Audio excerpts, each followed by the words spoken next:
Good evening, friends. Namaskar, Sathiyo. At a time when the world is witnessing growing conflicts, violence, and division, it becomes even more important for voices of peace to come together. My name is Bhavna, and I'm a social activist. And since 2011, I'm with Anhat.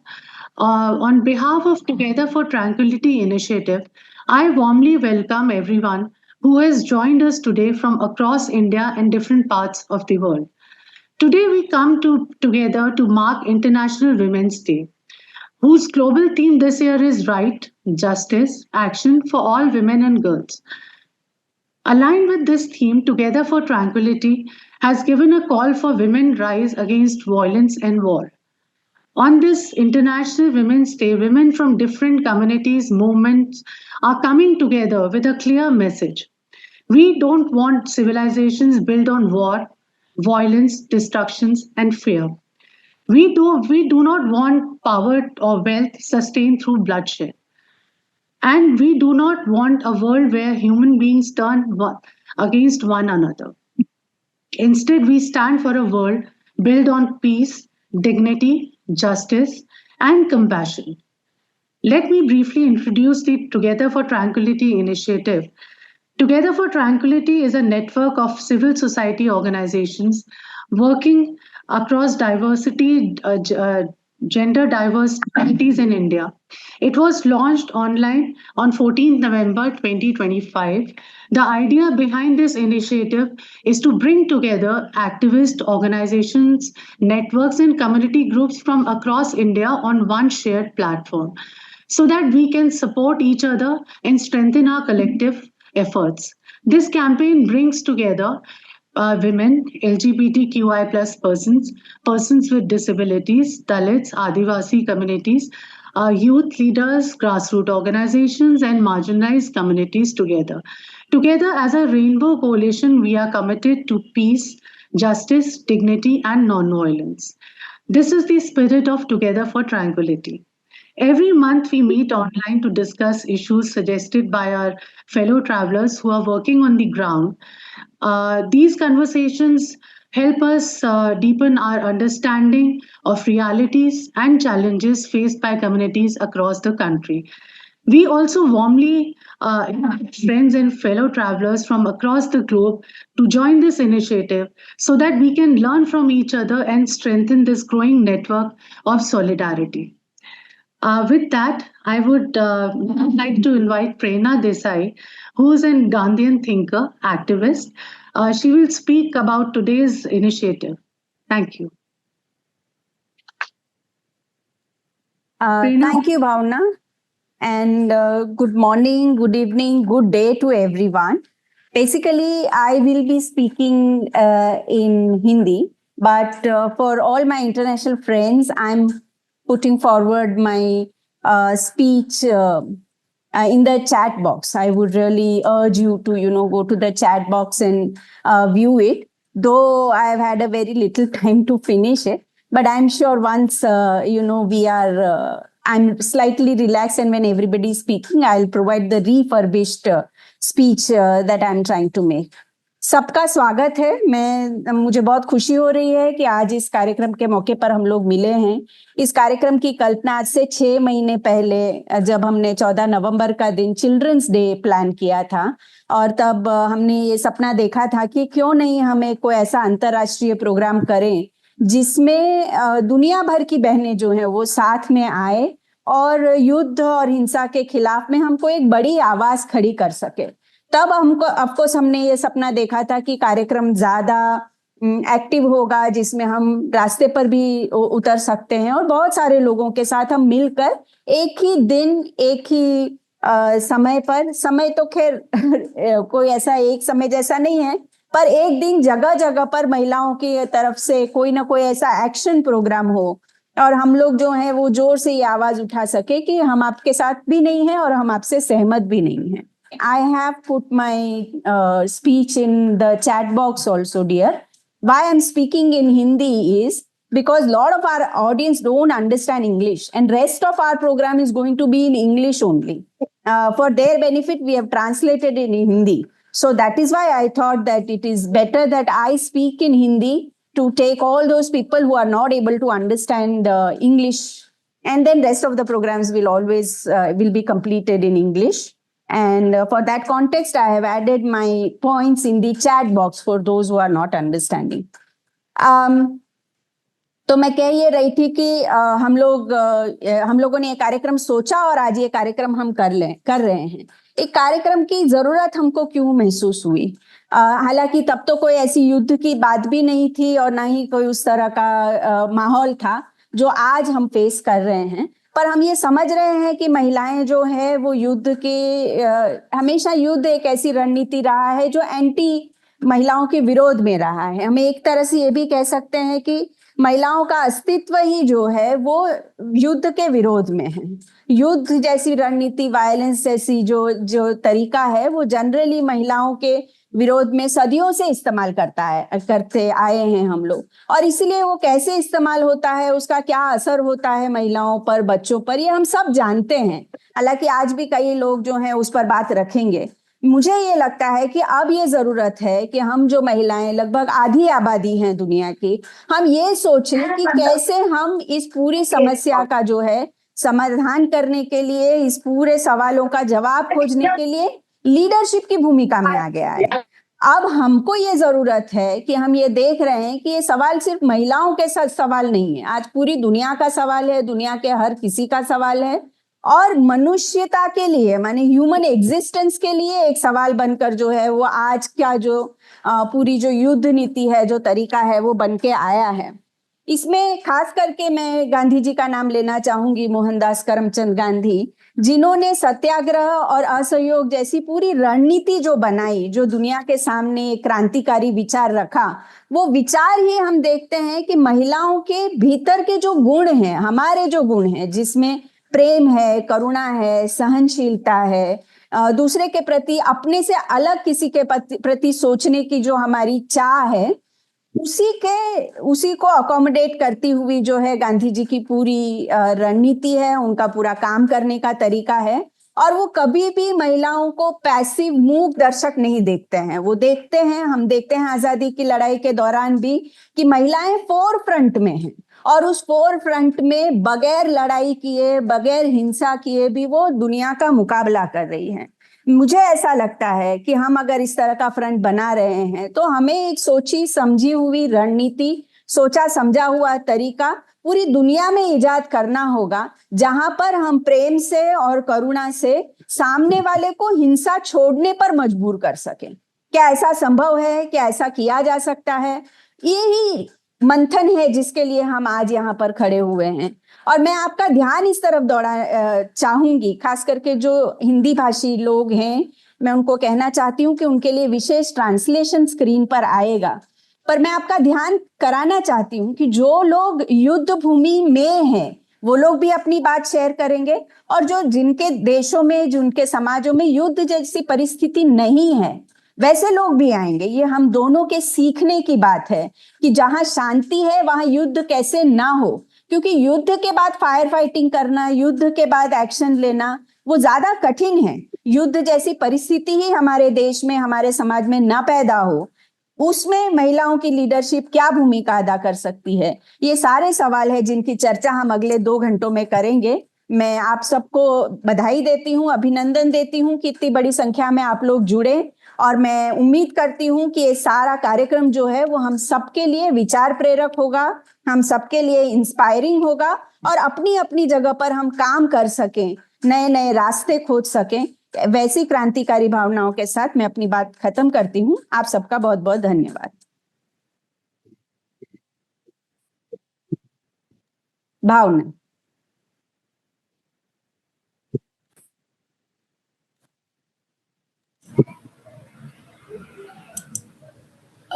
Thank you, Bhavna.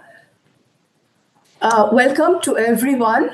You'll have come from different parts of the world. So good day to all of you all. And this is a very, very important meeting to be talking about, we're going to hear different voices against war. We have a galaxy of speakers.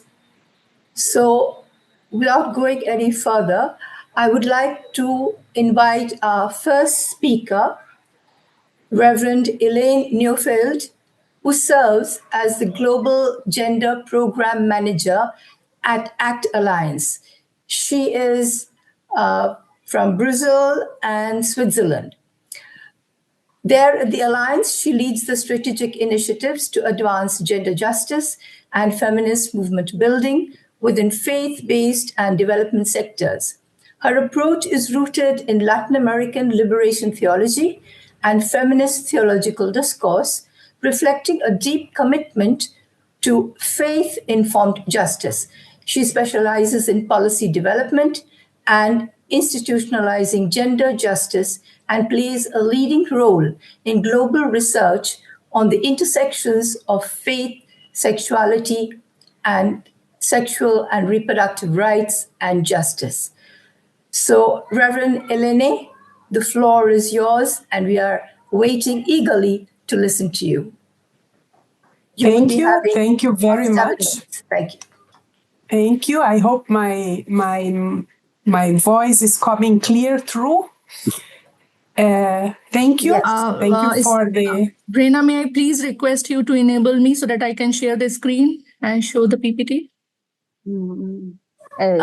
Just a minute, Reverend Elena, please continue. Yeah. Thank you. Thank you for the invitation. It's an honor and a pleasure to be here with you. And there's on this discussion and this very widely range of participants, of issues and topics which are very much necessary these days. It's an honor to join this global gathering of women and allies committed to dignity, to justice and peace. Together for Tranquility is bringing together diverse, resilient, and courageous voices that make up our shared human tapestry. The theme, Women Rise Against Violence and War, captures a truth we all know. Women do not rise instead of suffering. They rise, we rise, through suffering. And when we speak of women, we speak of the learned capacities of strengths that nurtures, protects, restores, and refuses to give up on humanity. Our geopolitical reality is a world in turmoil. Today, conflict is spreading faster than peace. In 2024, the world recorded 61 active state-involved armed conflicts, the highest since 1946, when the end of the Second World War was the time. Including non-state conflicts, the number exceeds 110. Violence is destabilizing nations, displacing families, eroding institutions, and straining the very idea of shared future. Across regions, from the Middle East to Africa, from Eastern Europe to Latin America, from South and Southeast Asia to the Pacific, communities face uncertainty, fear, and the daily struggle to survive. War has become a global pattern, and the cost is carried by ordinary people. Women and children especially are the first and worst affected. In every crisis, women absorb the deepest wounds. Nearly 676 million women lived within 50 kilometers of deadly conflict zones in 2024. Their stories are often unheard, but they should guide our ethical responsibility in positioning our work and our response. Let me share one voice of my friend from Palestine, a woman who is living in the war, very close to the war zone. she says to me, on International Women's Day, women around the world celebrate hope and strength. But as a Palestinian woman, I cannot celebrate because I'm not well. For more than 2 years, war has devastated our lives. Homes, hospitals, schools, mosques, churches, all destroyed. Women struggle to find clean water and food for their children. Pregnant women give birth without anesthesia, without proper care, without clean water. Children have lost their schools, their safety, their families. Thousands are orphaned. Many suffer malnutrition, disease, and lifelong disabilities. In the West Bank, movement restrictions, road closures, and violence shape daily life. The war expands, and once again, women and children suffer most. Living in peace is not my privilege, it's my right, she says. Today I ask women around the world to stand with Palestinian women. Raise your voice, pray for us, and demand the end of the war, so that one day women may live with dignity, safety, and peace. Another Palestinian mother is sharing. As a Palestinian Christian living in the Holy Land, these days feel very heavy. The sound of air raid, sirens, missiles in the sky, and the shaking of our home have become part of our daily life. As a mother, the hardest moment is looking at my son and knowing he is growing up hearing these sounds, learning fear before he should. Missiles are falling on many of our sisters and brothers across the region. Yet, even in these moments, I see the strength of women, mothers, daughters, sisters, creating small moments of safety and normal life despite everything. These testimonies mirror the experience of women in Sudan, Myanmar, Ukraine, the Democratic Republic of Congo, Haiti, and many other conflict zones. Women are not only victims of war, they are ones carrying the emotional, physical, and spiritual weight of survival. War does not break a single community. It breaks the global sisterhood. Therefore, more than ever, we need to build networks of transnational solidarity. Women have always been ready. The question is whether our systems are ready to let women lead. Across cultures, faiths, and histories, women have been peacemakers when institutions collapsed. Women have been caregivers when systems failed. Women have been truth tellers when silence became dangerous. In the Christian tradition which I belong, with the scriptures and spiritual wisdom, we affirm Miriam, as a biblical woman, has led her people through uncertainty. Another woman, Deborah, governed and delivered justice in a time of conflict. Another queen, Esther, risked everything to save her community. With Jesus, a Samaritan woman became the first messenger of renewal of her entire villages. In every age, women have carried the spiritual and moral force that holds society together. Women are leading change. Women, including gender and diverse people, can influence transformational and powerful way. In humanitarian leadership, women are leading groups that are often the most trusted providers of aid, protection, and psychosocial support. Women are working in peace building. When women participate in peace process, it is proven peace agreement that last longer, address root causes, and prioritize human security. Women have been advocacy and accountability agents. Women challenge harmful norms, hate speech, extremism, and injustice, all drivers of violence. Intergenerational transformation are also sustained by women's movement for rights, democracy, and equality across decades. Women restore the spiritual and ethical leadership, compassion, dignity, and value of life in society desensitized by war, which is not sensitive anymore by war. Women are rising together.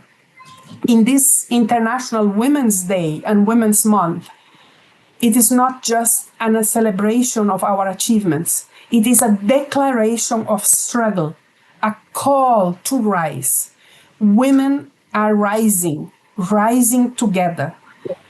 Today we rise not only for ourselves, but for all those lives are torn apart by conflict, including our sisters of Gaza, West Bank, Sudan, Ukraine, Myanmar, DRC, and so many other places.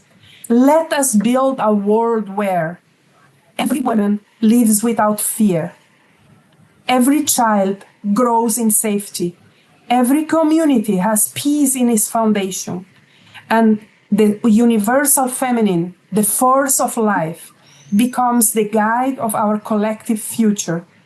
Together, across borders and identities, we rise against violence, against war, and for the dignity of every human being. Thank you very much for your presence and listening. Thank you very much for your sisterhood. Thank you so much, Reverend Eleni. It was just wonderful. You've brought in the whole picture of the situation that is happening. Thank you. Thank you very much. I think by error, I was not introduced by the former person who spoke. So I'd just like to introduce myself. I'm Asha Ramesh. I'm a women's rights activist and researcher, and I focus on Dalit women, land rights, and women's political participation. And I'm also a gender and development professional. I would now like to invite our second speaker. She is an Afroecologist and an award-winning food system leader, advocating for good food and just food system. Her work meets at the nexus of human rights, food sovereignty, agroecology, community policy, decolonial research, reparations, culture, climate, and social justice. Her work is grounded in African ways of Black feminist praxis and which centers on care, radical love, and joy. She is the director of the Land Workers Alliance in UK and a member of the La Via Campesina and co-founder of the African and Caribbean Heritage Food Network and Granville Community Kitchen in London. Dee Woods hails from the Caribbean, but she is settled and a citizen of UK. So I would request Dee to please make her presentation. She has so much of experience, and I'm sure it's going to be very, very enlightening to all of us. So, Dee, over to you. Thank you, Asha, and thank you for this invitation to participate in this event. And we gather not as spectators to crisis, but as guardians of life. And I speak as a woman of these waters. Tobago is my home, and my ancestral roots run through Trinidad and Tobago, St. Lucia, and St. Vincent. I also speak from the United Kingdom, where I work on land, food, and racial justice, while carrying solidarity with Ogoniland in the Niger Delta, where extraction and militarism continue to wound both people and earth. I do not speak of these places as abstractions. I speak of them as living geographies of memory, struggle, and duty. Across these regions, one truth is unmistakable. We are living through an age of layered violence. Violence in the streets, violence in the economy, violence in poisoned soil and damaged water, violence in policies that strip communities of dignity, violence in old colonial arrangements that still decide who is safe, who is fed, who belongs, and who is left to endure. And when unrest deepens, it is women and children who are often first to absorb the blow and last to receive repair. It is also girls and gender diverse people who are pushed into the crosshairs of patriarchal fear, moral control, and social abandonment. So let us be clear. When we speak of women's leadership, we are speaking of a leadership spacious enough to defend all those made vulnerable by domination, militarism, poverty, and exclusion. We reject the lie that violence only counts when it arrives with guns. Violence is also hunger. Violence is displacement. Violence is forced exhaustion. Violence is environmental poison. Violence is the quiet destruction of public care. Violence is the slow teaching of unbelonging. Violence is any system that treats people as disposable while demanding that they keep society alive. So we say this plainly. Women are not merely the mourners of history. We are not here only to tidy the ruins. We are not here to decorate broken systems with the language of inclusion. We are here to help design credible solutions equal to the scale of the crisis. Women have always led in homes, markets, farms, schools, movements, healing spaces, unions, and community kitchens. Women have long been the hidden architecture of survival. But survival is not enough. This moment requires transformation. It requires us to move from carrying society's pain to reshaping society's foundations. Inclusion inside a violent system is not liberation. If a society is organized around domination, extraction, and fear, then simply adding women to its machinery does not change its soul. We need another logic, a logic rooted in care, reciprocity, dignity, accountability, belonging, and collective safety. And here I want to speak about the Caribbean. Our region has long carried an aspiration to be a zone of peace. This must mean more than ceremonial language. It must be a real refusal to let small islands become strategic outposts for larger powers. It must be a real defense of sovereignty, memory, and right of communities to define safety for themselves. So we must ask hard questions about American militarism in Trinidad and Tobago, including public concerns around radar infrastructure and the presence of US military personnel connected to Tobago. We are often told that this is partnership. We are often told that this is security. But those who love these islands must ask security for whom, defined by whom, and at what cost to sovereignty. When foreign military logic enters our region, dependency, and a future increasingly shaped elsewhere. We reject any peace built on fear. We reject any peace that asks us to stay silent while sovereignty thins. We reject any peace that leaves women carrying trauma, children carrying anxiety, and gender diverse people carrying the burden of social hatred. That is not peace, it is management. As the late Indigenous activist John Trudell warned, there are insane people who wish to rule the world. They wish to continue to rule the world on violence and repression. And we are all the victims of that violence and repression. We take his warning seriously. Militarism is not only a policy, it is a worldview. It teaches control instead of relationship. It teaches conquest instead of reciprocity. It teaches us to mistake force for power. But real power is different. Real power protects life. Real power nourishes. Real power repairs.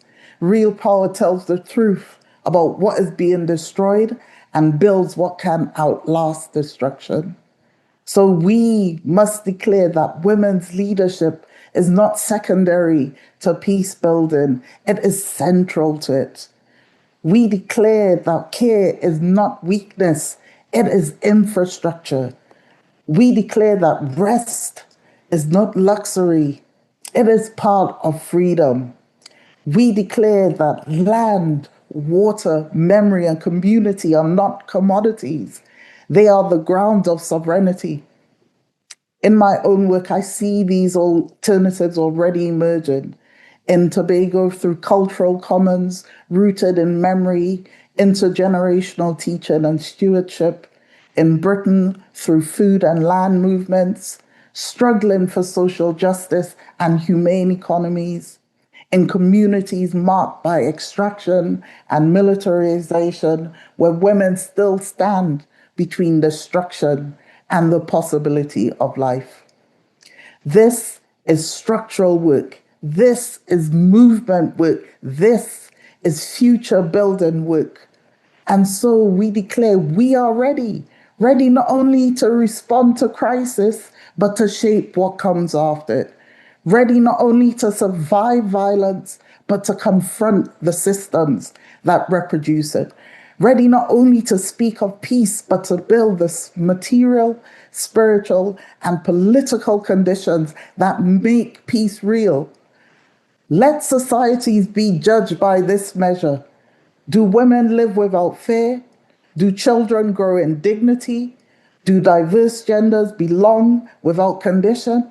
And do communities possess the power to define safety for themselves? Anything less is not peace. Let us say together, we choose life over fear. We choose care over domination. We chose sovereignty over dependency. We choose dignity for women, children, and diverse gender. We will not decorate broken systems. We will help build new ones. Ashe, Ashe, Asheo. Thank you. Asheo. Thank you, Dee. That was really, really wonderful. We have our third speaker now. I would like to invite Sangeeta Barua Pishroti, who's from India. Sangeeta is a Delhi-based journalist, non-fiction writer, storytelling trainer for the social sector. She is the first woman president of the Press Club of India. She's a winner of the Ramnath Goenka Excellence in Journalism Award for feature writing, the first woman also to win the Parag Kumar Das Journalism Award, the highest recognition for stellar reporting on Assam. She published her first Penguin publication, the book on Assam, The Accord and Discord, which is acclaimed for her deep dive into Assam's citizenship issue, the controversial process of the National Register of Citizens, known as the NRC. Her second non-fiction, the Assamese one, a portrait of a community, the first of its kind, a coalition in English of the history, culture, and identity of the people of Assam, who form the largest social group in the Northeast. She is currently writing her third solo non-fiction on her home state again, Assam, to be published by Penguin Random House. So we're so happy to have you, Sangeeta, and I'm sure everybody's waiting to listen to you. The floor is yours. Please go ahead. Thank you. A big hello and good evening from New Delhi to all the participants, speakers and organizers of this important and timely program, Voices Against War. Such powerful speakers. I'm so amazed, and it's an honor to be part of this. As the introduction indicates, I wear multiple hats as a journalist, based out of Delhi for the last 31 years. I'm also a nonfiction writer and president of India's largest body of press persons. But today I will be speaking as a woman, someone who has seen conflict from childhood, having come from Assam, from India's northeast, which had seen conflict for a very long time. And that has helped me shape a firm conviction within me that no conflict, whether it is a full-fledged war or a low-intensity friction and dispute, have benefited women and children. Needless to say here, we've already asserted that this point, that conflict, war, and violence have only left scars on women, bodily and also mentally. So it is this segment of any society across the world that is most severely affected when there is conflict of any form.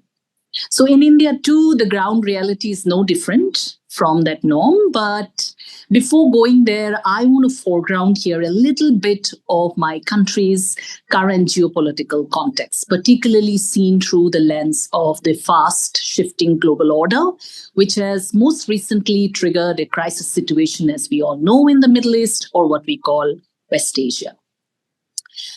So India traditionally have been following, many of us know, a foreign policy of non-alignment, meaning it doesn't take sides in geopolitically sensitive issues and prefers to maintain relations with countries, neighbors, or otherwise by tailoring its own policies without being a part of any axis or power center or power circle.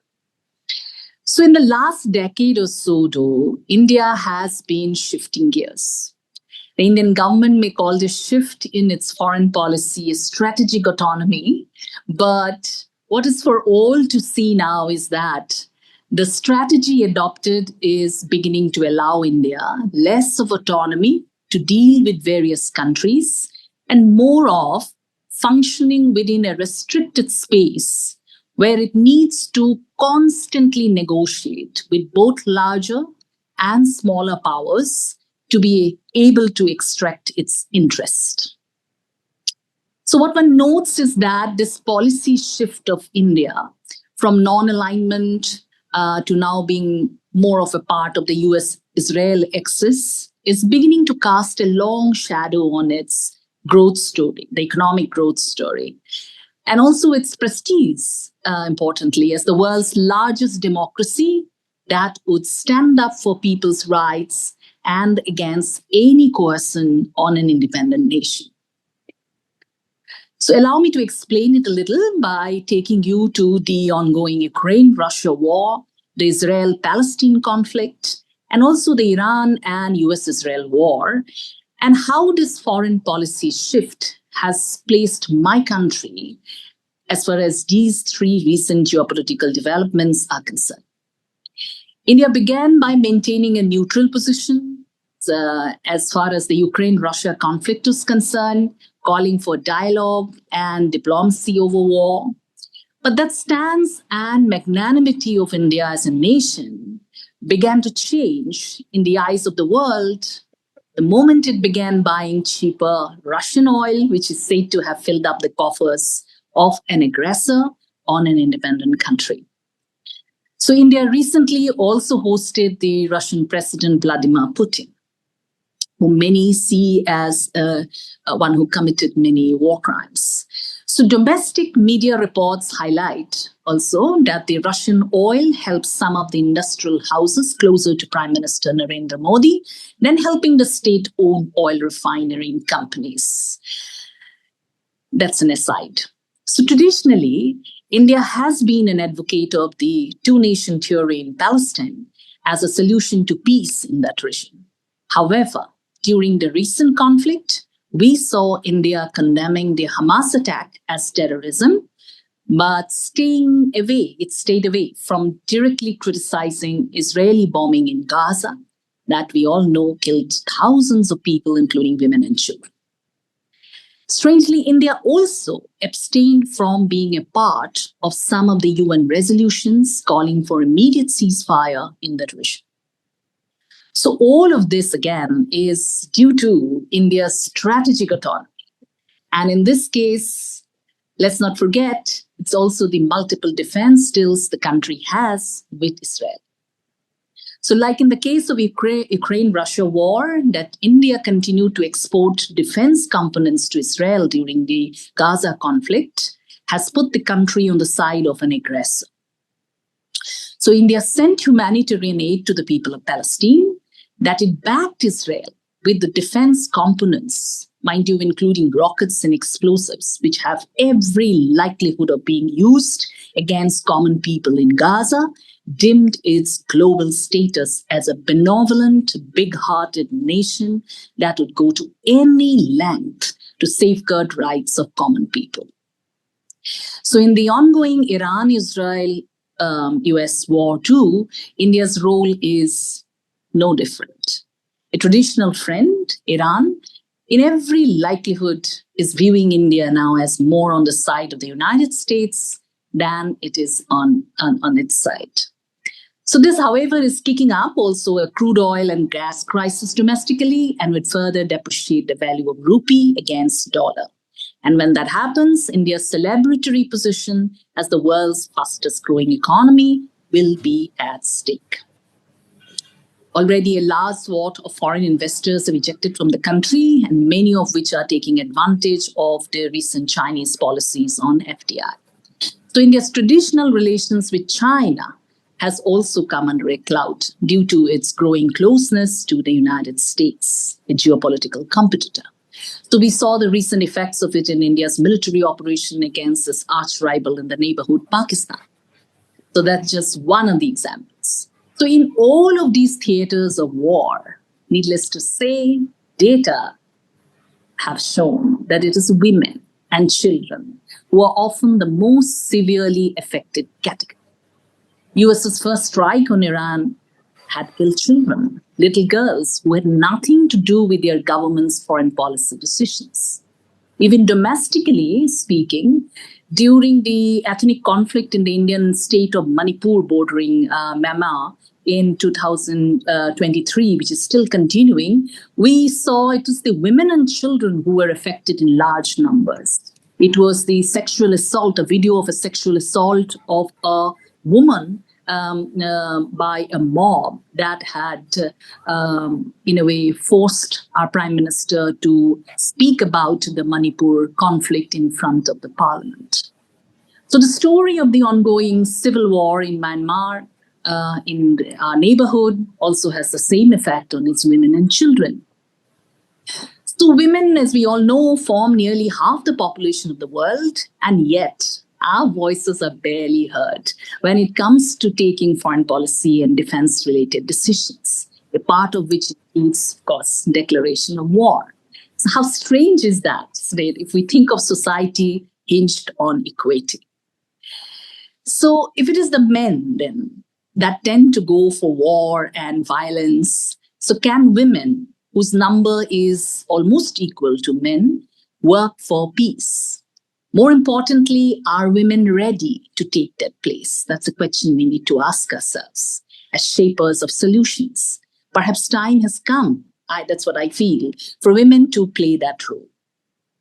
We do need to ready, if we at all we have to play that role, we do need to ready an army of women leaders to be voices against war and decision makers at the high table. But to my mind, we don't need to always be there also to be enablers of peace. We can play a responsible part even in our everyday traditional roles, because many women do play those traditional roles as mothers, daughters, partners to men across the world. We can play that role responsibly by inculcating strong values in them against violence, particularly against violence on women and children. This is particularly true of societies which are hinged on patriarchy. Women fill up to 60 to 70% of workforce in primary education globally. Can we use this global dominance to instill in children, he, she, they, the values that celebrate peace, of live and let live? Women constitute over 50% of the global social sector workforce. How better can we utilize this weapon for credible solutions between nations and communities without resorting to violence? Worldwide, women-authored books have risen exponentially. As stakeholders of peace, can we use that platform too effectively? Can we turn our homes as spaces that celebrate tolerance to a fault? Many women across the world are now in the courts. They're advocates, judges. Can we use that space too? I can go on and on with data to find our strength to be able to contribute to a world and society that shuns war and thereby saves so many lives and homes. But I want to hear others, and there's paucity of time, so let me stop here. I can come back and respond to anything that needs to be elaborated. And thank you again for this opportunity to speak to an esteemed set of participants here.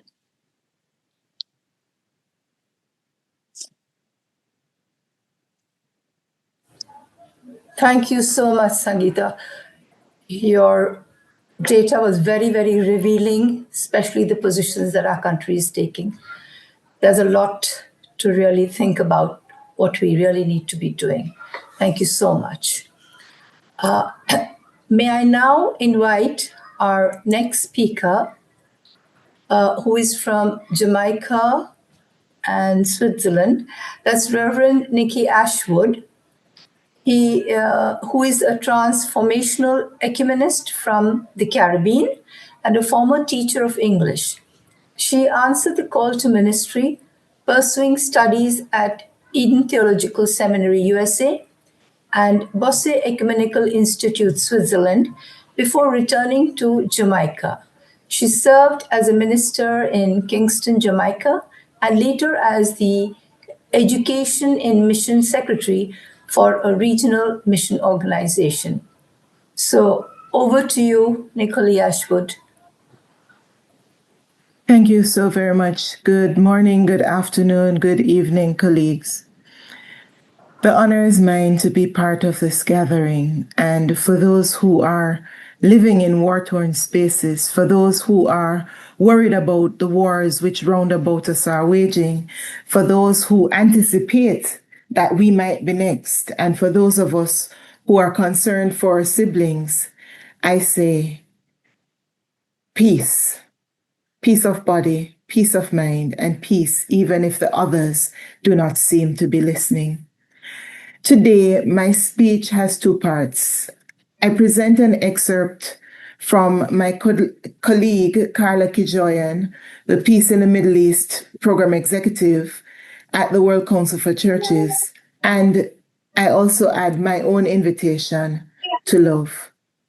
Before I jump into Carla's speech, I want to remind us that it is very rare, whether as women or otherwise, for us to not be impacted by the different variations of war that are waging round about us.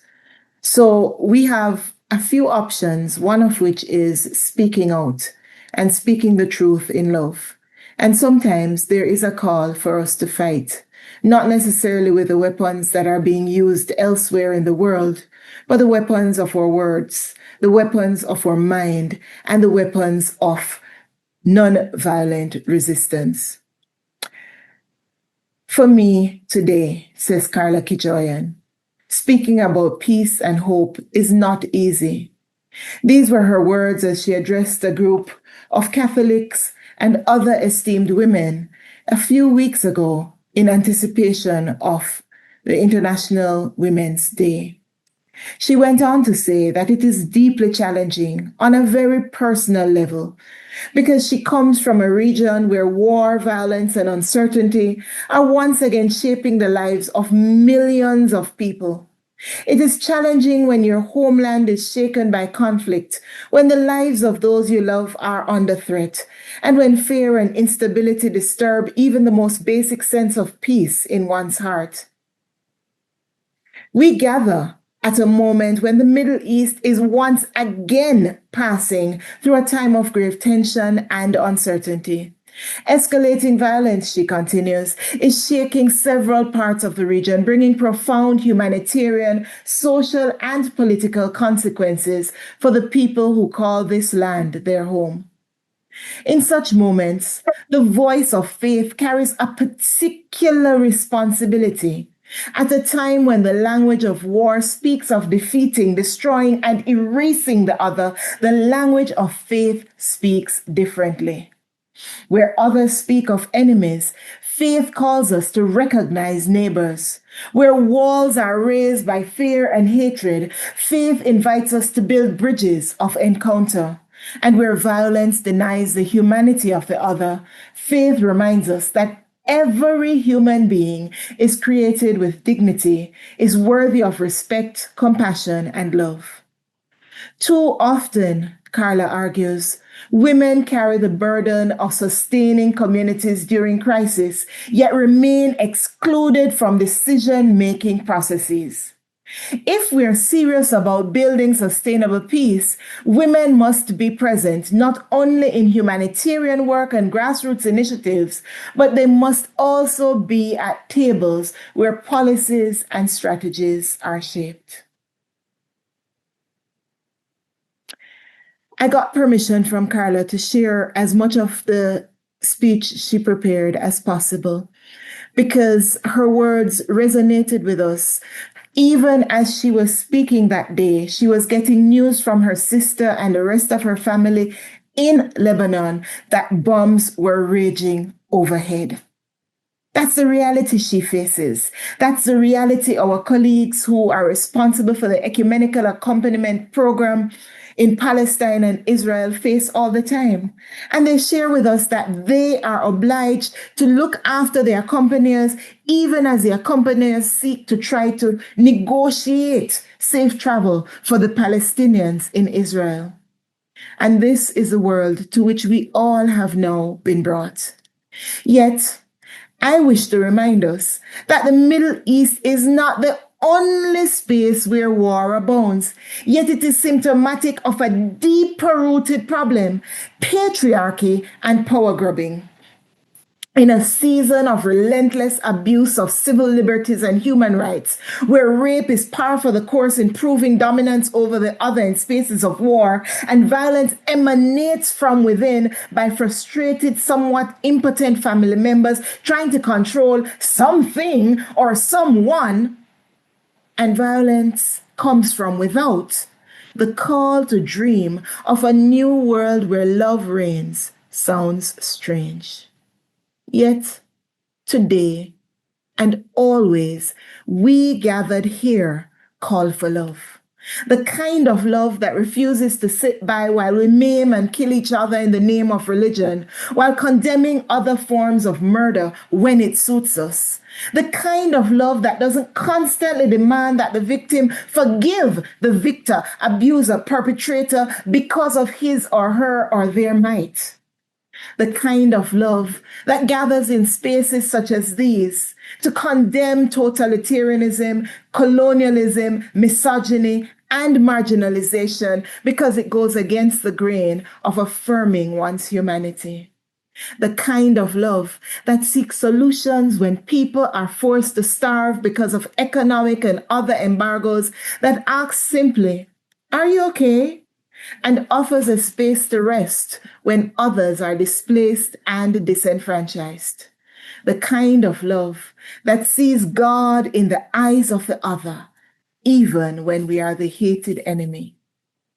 May we learn to love, and in loving our neighbor, become our siblings' protector. Thank you. Thank you so much, Reverend Nicolia Ashwood. It's very, very inspiring what you just told us. I would now like to pass on my role to my friend and colleague, another moderator, Ritash, who is a gender fluid writer. So, Ritash, please take the pen and introduce the next speaker. Okay, my pleasure. Thank you so much, Asha. It's been wonderful until now, and be sure it will continue to be. So now I invite Joycia to read the statement. Joycia is an editor of two books. One is The Feminist Impetus for Sustainable Development Goals, Peace and Security, and Role of Female Leaders in Achieving Sustainable Development Goals. Joycia is also one of the initiators and co-organizers along with all of us for today's wonderful webinar. So over to you, Joycia, and welcome to take the floor. Thank you so much. Thank you, Josh. As we go to read the public statement, we will take a moment. We'll observe a moment of silence for all the lives lost in the war, violence, and genocide.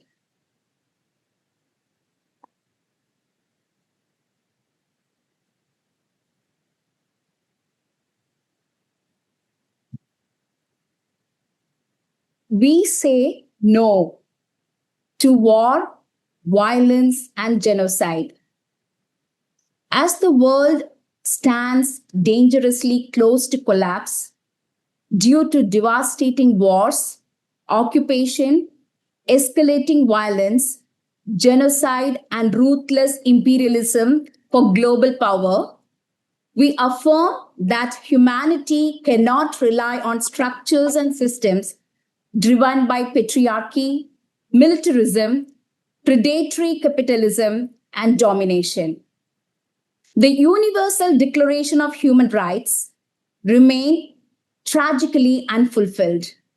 International humanitarian law is constantly violated, and the UN SDG 2030 agenda is far beyond reach. We, the voices from around the globe, stand together to protect the people and the planet.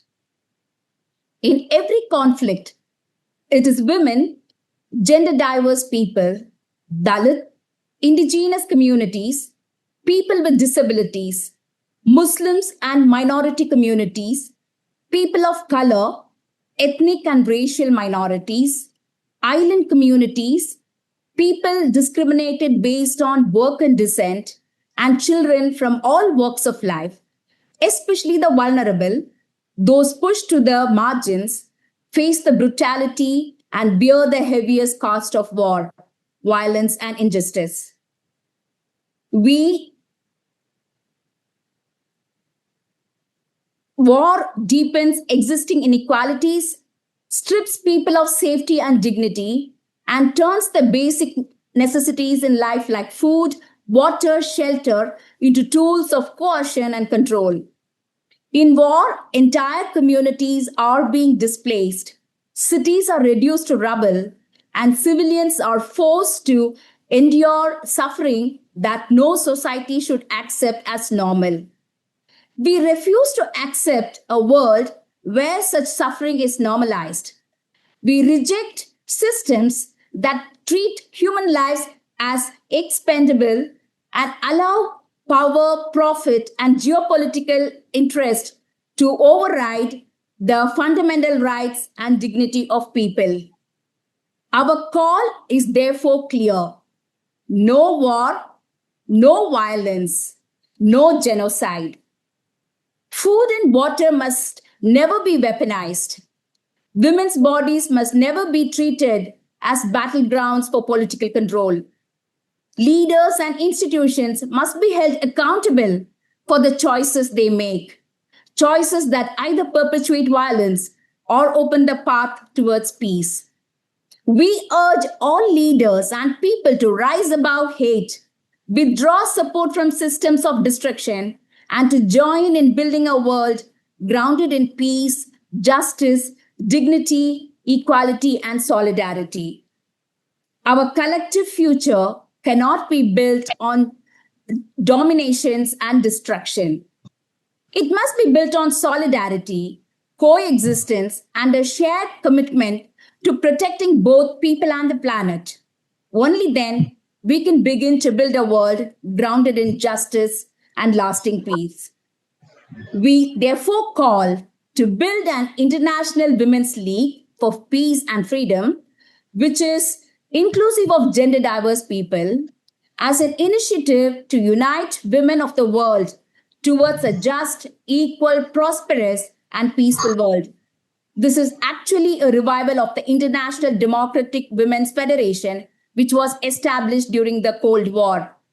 We also call to a genuine reform to the United Nations and its organizations based on the UN Charter, especially the Security Council, Human Rights Commission, ICC, ICJ, and the just representation of women in all organizations, including the positions of the Secretary General, that reflects their representations in their own communities and the whole world. Let's engender justice and peace. Collectively worked by all the speakers and friends from India. Thank you. Okay. Thank you so much, Joycia. We will continue with the next set of speakers, whom I will have the honor and pleasure of introducing. Okay. So we are, of course, currently missing Leonida Odongo from Kenya. So if Leonida joins, please alert us, or if you have already joined. I am very delighted to welcome Nilofer Koch from Kurdistan. Nilofer, if I am mispronounced your name, please correct me. Okay, Nilofer is a member of the Executive Council and spokesperson for the Commission on Foreign Relations of the KNK, which is the Kurdish National Group, a former co-president of the KNK. Ms. Koch is a leading political figure widely recognized for her long-standing role in Kurdish politics and her advocacy for women's political representation. She's a member of REPAC. REPAC, is a Kurdish word which expands to Kurdish Women's Relations Office. It brings together women representatives from all four parts of Kurdistan and the diaspora, basically Kurdish migrants in other countries, working to strengthen international dialogue and solidarity among women's movements. And so we are very delighted to welcome Nilofer. Over to you, Nilofer. Thank you so much, Ritash, for the introduction. I was listening to all the great estimated contributors to this panel, so I think it's the right time to talk about peace, particularly for us as Kurds. We are right now in the apocalypse of the wars in Middle East. All the four key states of Kurdistan, the colonial states like Turkey, Iran, Iraq, and Syria, are in turmoil, and we are people who are settled in cross borders in between of all these four states. And for that, peace is the need of peace is for us vital. It's not issue of theoretical analysis, but for our survival is peace a vital issue. And as we have seen, the world is changing rapidly. Recently, internationally, many of the states have been telling us that the post Second World War order is gone, and there's a need of a new world order. So the old one gone, and all the achievements after the Second World War, which is the Universal Human Rights Declaration, all the democratic values have been written down in international agreements after heroic struggle of women, labor people, ethnic groups. So we are now in a process where we are losing all these values because the rule is the big fish has the right to eat the small fish. So I would say that we are in a chaotic position. So there's a vacuum in world politics now because the new order, actually it's not clear what is the new order, but many of the states, particularly the global players like the US, they give the signals that they are interested to bring order in which they can rule the world. So, and one of the focus is our region, the region of Middle East, or it's called West Asia. So, and in this West Asia, there are four key states: Turkey, Iran, Iraq, and Syria. They have to be designed accordingly to the new order, which is in the process to be implemented. So these four key states are now an obstacle for the so-called neoliberal politics of the US. And in this struggle between these states, the regional powers, Iran, Iraq, and Syria, and the global powers led by the US, there's a conflict which is implemented also as a war, as we have seen before in Syria, now it's Iran. And we Kurds, we are right now in our settlement is in between these states. So, and as we have seen in case of Iran, many invitations has made to the Kurds, say, you take part for our side and we destroy the state, whether it's Iran, whether what was formerly Syria. And then Iran is saying, when you cooperate with the others, you're gone. So we have experienced this also in Syria, 2012, when we defeated Islamic State. With all of our people organized defense forces of women and men. So we learned creating kind of our own roadmap as Kurds, a strategy which we call the third way. We don't support any of those who are who are seeking war as a solution. So we do believe there must be an alternative.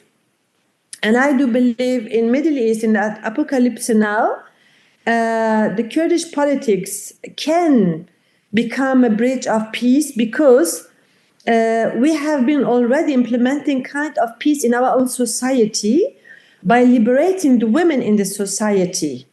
So the Kurdish struggle started to liberate women as the slaves of men in our own society in the last 36 years. So today, as a result, 50% of all the political structures, all infrastructure which are needed for the daily life, it's ruled by women, 50% everywhere. So we are on the stage of politics and we are in the backstage of politics as women. And we can push the Kurdish politics not to fall in the trap invitations to war from any of the states. And by doing so, when we're asking for a political solution, we say, why do you want to use the Kurds as brave fighters? Why nobody is seeing that we have a roadmap to peace? Let's say we are offering Iran, we have been offering Turkey, we have been offering Syria, we have been offering Iraq. You have to change. There's a need of democratic transition in these countries. It's not just a case of the Kurds. The Christians are oppressed because of the misuse of the holy religion of the people of Middle East, which is Islam. It is a value of the people of Middle East. 90% of the people are Muslims. We ask the states, why do you use this holy value of the people to create contradictions, conflicts between the peoples by using religion? We say you have to consider that all the states are multi-ethnic, multicultural. Homogenization of societies, of religion doesn't work because these are ancient people, like, say, the Kurds, the Armenians, the Assyrians, the Turkomans, the Persians, the Arabs. We are all ancient people, and we have been living, existing, surviving in coexistence for thousands of years. Why should we then fight against each other? So in this, the women's movement is playing a key role in the Kurdish movement to prevent any kind of Kurdish nationalism, which can lead to fall in the trap using the Kurds against the Arabs, using the Kurds against the Turks, against the Persians. We say this is not our war. So we haven't decided for the war. Nobody ever asked us for the war against Iran or Syria or in the past in Iraq. And nobody's asking us for designing Turkey. So we say, let us, the people of the Middle East, led by women, to create our own roadmap.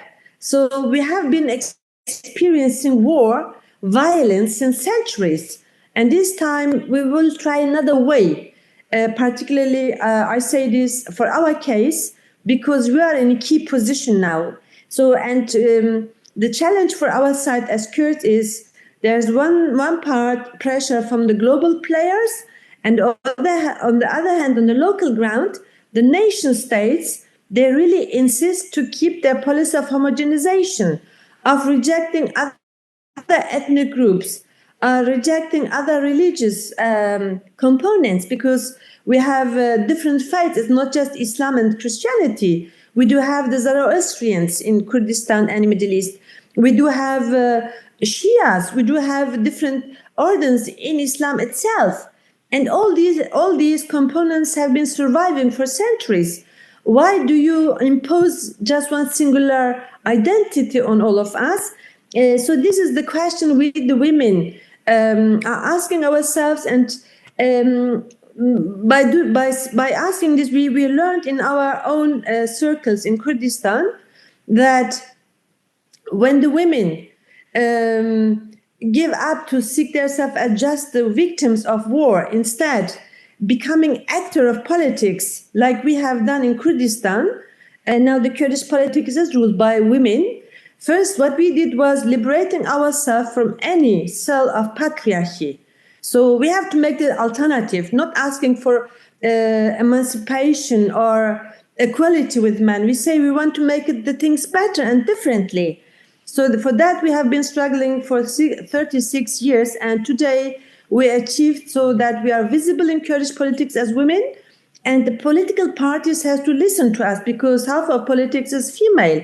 And we do believe that there is a possibility for making Kurdistan as a cross-border region in the apocalypse as a bridge to peace. So this is possible. And right now we are in a meeting, so from the Kurdistan National Congress, where we are talking about possibilities of Kurdish strategy, Kurdish roadmap towards peace. And half of the participants are women, like me and others who have been long-term experiences in politics. So because we have seen that patriarchal mindset is always close to choose a pragmatic way without, let's say, we have now, of course, opportunities. Let's say whoever we are deciding, taking part, this side will succeed. Because we are in the key position, the geostrategic location of Kurdistan as a cross-border areas of Iran, Iraq, Turkey, Syria.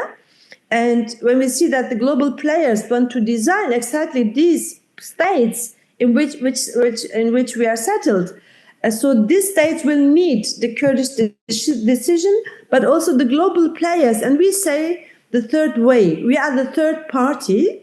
We reject the annihilation policy, let's say the oppressive politics against us and all people of this country. It's not just ourselves. We need democratic transition. This is our offer to Iran, to Turkey, to Iraq, and Syria. So it depends on them. And we decided if the states are not interested, then find a way to pressure them. So like we did in Turkey since a year, we were the one who changed the game. In Turkey, for example, the Kurdish people's leader Abdullah Öcalan, he became one of the most important game changer in Turkey. He said, okay, the world is going to be in a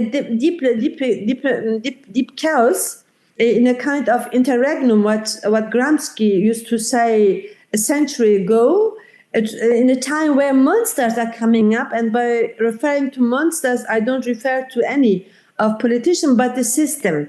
The system of where the big fish can eat the small fish because international law, as it was said, is gone, the achievement after the Second World War. So everyone can hunt you, whoever is powerful than you. What we said then is, okay, we will be the first doing the opposite. So we give up the arms. We force the state by giving up armed struggle as a strategy for our own liberation, which was the case in the last 50 years. So one side changed. So it was the Kurdish side. We give up the armed struggle. So because we don't want to have a war anymore. Then every obstacle in the Kurdish politics, which can challenge Turkey towards a democratic transition, we have been giving up. So now Turkey is on the point to decide whether peace or not. The Kurdish side have been clear, not just verbally, but also practically. As I said, the ceasefire and decision to dissolve the strategy of armed struggle completely, and asking Turkey for legal recognition of Kurds and all people in Turkey. And one main point of the negotiation, which is run between Abdullah Öcalan, the Kurdish leader, and the Turkish government, is he was asking also the fully respectable recognition of women in Turkish constitution, Turkish politics. Because what we ask for we can't just narrowing the demand just for as Kurds. We do believe we have the power because we know Turkey needs us. Because we are all well organized, we have experience of defense, and we have a very mobile society in Kurdistan, very political, enlightened people because of the women's freedom struggle in the last 36 years. So we are pushing Turkey now for a democratic transition. We have been the one who changed. In case of Iran, we are doing now the same. So 6 Kurdish parties came together, and amongst there also is the voice of women. We say to the Iranian regime, liberate all the political prisoners, recognize the Kurds, the Baluch people, the non-Shia people, the Arab people, the Ahwaz people, recognize the Azeri people in the north part of Iran. So this is our offer to Iran. And we said we are not interested in a war with Iran. However, we are pressured, we are pushed for a war. And we say to the US, we have seen what you have done in Syria. You remember when we defeated Islamic State, later on, the US came to our area. And just a month ago, when we have been facing another threat because of, let's say, some political games, then the US special envoy Mr. Tom Barrack, on behalf of the US president, said, we don't need the Kurds anymore. So there's also no guarantee from that side. That's why I would say we are the third way, the third strategy, which is looking for peace. And I think this can be implemented in our region, particularly in the leadership of the Kurdish people and Kurdish women particularly. This is possible. And one last point, I agree with Joyce's suggestions.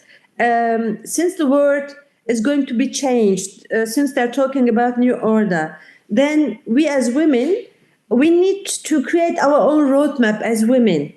What do we want? We can't just complain. We can't just claim. We have to create a kind of roadmap. Firstly, we need as women a social contract agreement between us as women from the world, because we are all differently affected by violence and war, whether it's in different parts in Asia and Latin America, or in Europe. It doesn't look better. It doesn't look better like it was in the past. After the Ukraine war, the civil liberties in Europe are changing because the states want to get a piece of the cake where there's a war in the world. So most of the states don't care on their citizens because their interest is different. So what we say is it's the right time to continue the experience of women in 1910 when Clara Zetkin organized a conference in Copenhagen, how to prevent the First World War. Unfortunately, they couldn't succeed because the split amongst the women's movement and because just seeking the things from the class struggle. And today we have different conflicts because there are different classes, different demands, different desires. So we need a new understanding, modernization of our mentality, but which was right at that time and today is we need each other as women. And we need to learn from each other. So when we come together and have our own, let's say, the universal declaration of women, like Olympe de Gouges was doing this in the past in France, we need a new agreement between us as women, starting with ourselves and then opposing the current rule of war and violence. And I think this is the right time, and that's why I'm very happy to be a part of this debate here and was I was very happy to listen what is happening in other parts of the world and also seeing the data given by estimated speakers here. So I would say again, thank you for having me in this panel debate. Thank you so much, Ritash, and thank you for all the other esteemed sisters who contributed a lot. Thank you so much. Thank you so much, Nilofer, for that very moving and very also on the other side pragmatic, offering of lovely words and thoughts and alternatives. Yeah, we are delighted and privileged to hear you. So that, my friends, was Nilofer from Kurdistan. The next actually should have been Anchal, who's a young queer person with disabilities and also probably India's first fully visually impaired advocate, lawyer and record at the Supreme Court. But due to family bereavement, she couldn't make it. So we will move forward to my very dear friend Mohini Tripti, a trans woman from Bangladesh. Welcome and salam, Mohini. I hope you had time to finish your iftar. She is a passionate storyteller and an interdisciplinary artist with a love for film, dance, and music. She founded Tehai, an independent art and research platform in 2008 to advance the rights of queer and trans people in Bangladesh, bringing together gender diverse and other like-minded people to foster cultural conversations and connections. Tehai engages in this work by deploying several disciplines such as research, performance, film, exhibition, dance, technology, and literature. So over to the multifaceted Mohini. Okay. Thank you and welcome aboard. It's yours now. Thank you, Ritesh, for having me. And it's nice to be here. So, um, can you hear me? Yeah, you're very much audible. Please continue, Mohini. Okay. So I'm from Bangladesh. So Bangladesh, I think most of you know that Bangladesh just passed the phase of election 2026. We are very concerned about the Islamic parties in Bangladesh because after the fall of Awami League government, after their almost 15 years of authoritarian rule, there is a concern of there is a vacuum in leadership, and though two major parties in Bangladesh like Awami League and PNP are mostly headed by women, but we can't say them women friendly parties at all. And there was also concern about the BNP also. They are most aligned to Islamic parties. They are alliance of Jamaat was alliance of BNP at a time. At a time, I think before the Awami League era.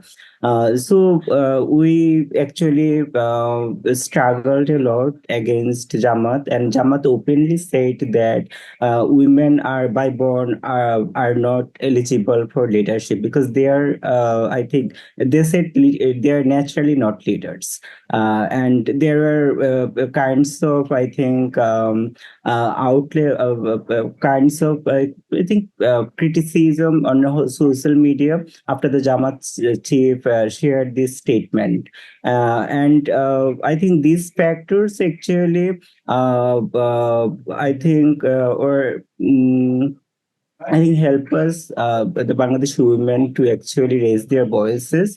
And these factors actually, I think, one of the main reasons they couldn't actually gain any, they can't actually do better in the election. And their manifestos, there were a lot of, participation of women and queer people, mostly queer people. Queer and women are very visible in the July uprising in 2024. But after that phase, during the interim government, we saw a very little representation of queer people and especially women people from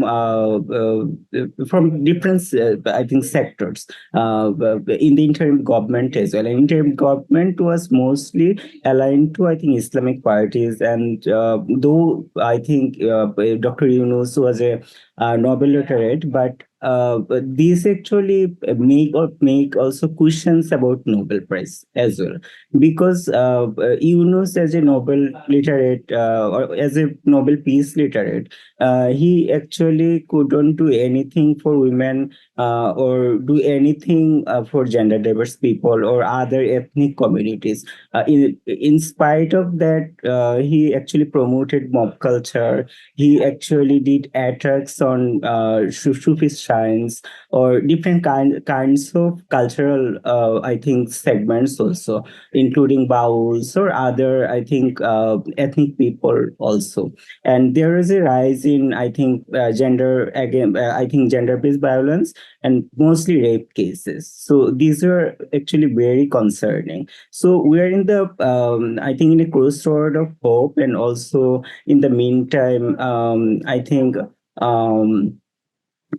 also it's also a fragile situation in Bangladesh because I saw very little representation of women in the latest election, and there were not at all.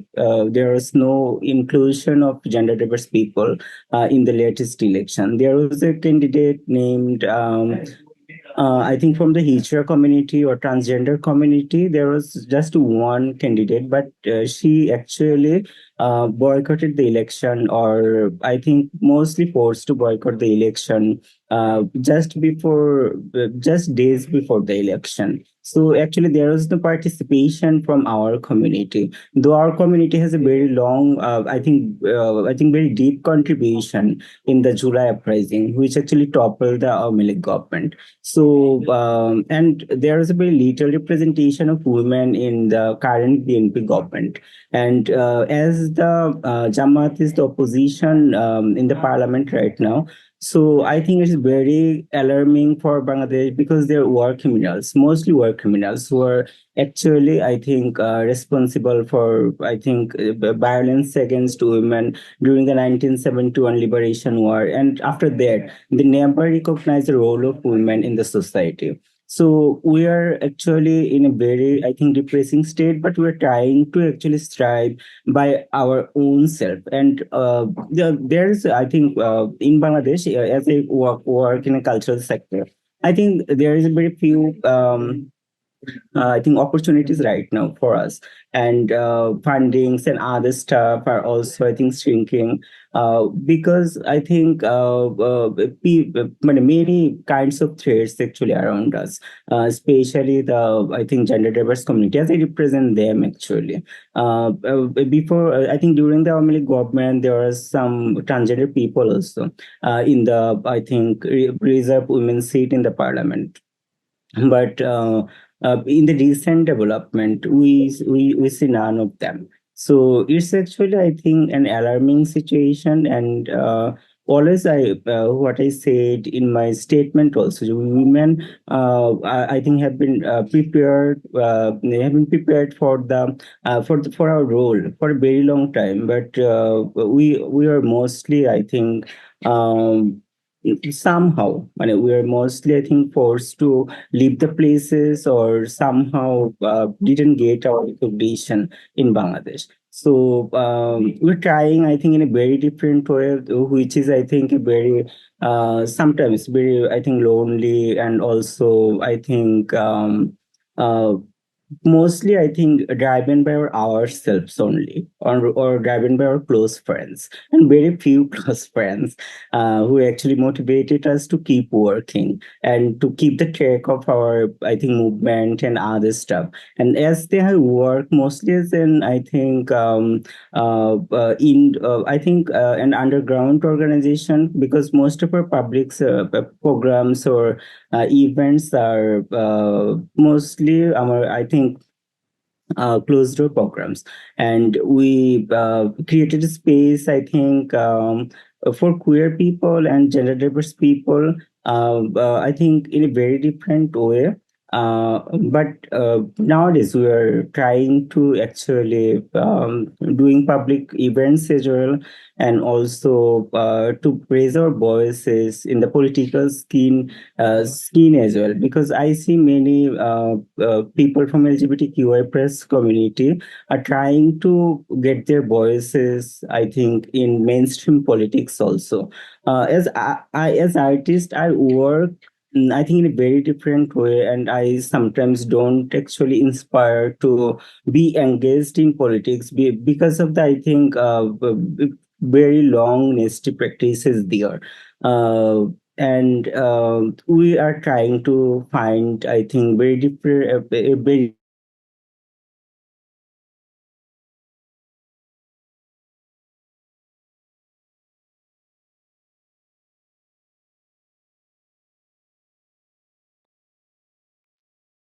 Did we lose our network?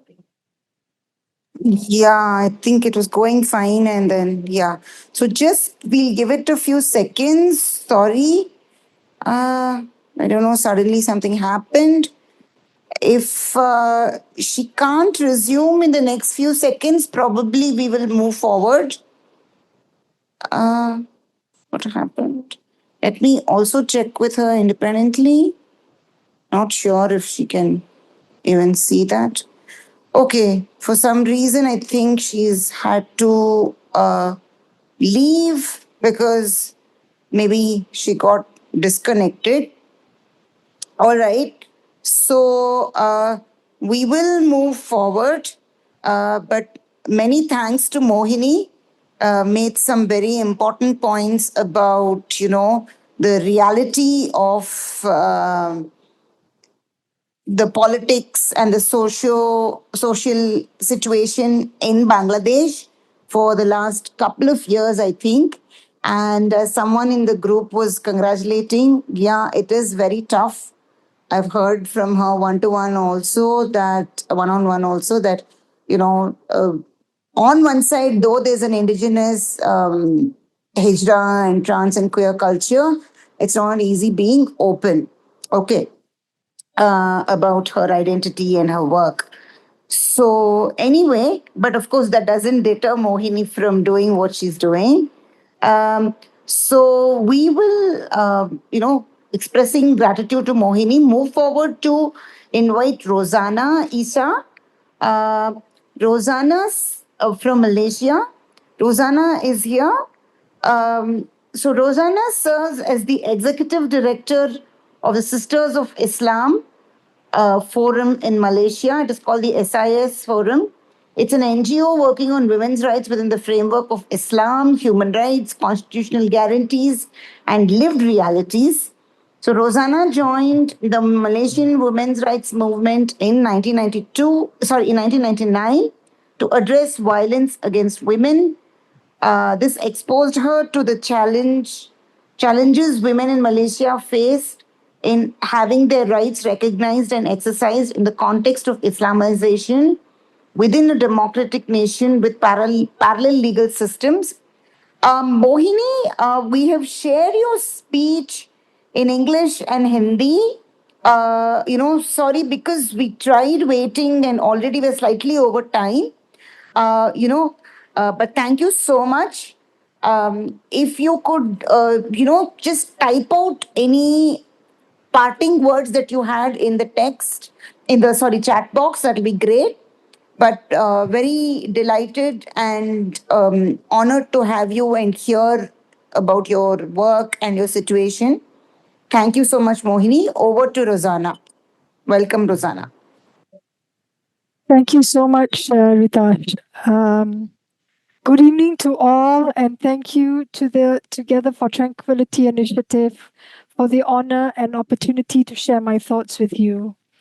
I seriously found this speech quite a tough one to write. I thought that with all the horrible events that have been happening for many years, it would be easy for me to pour out all that I thought and felt, but I realized that there sits a wall where the expression of this anger and frustration would simply not come out, but eventually it did.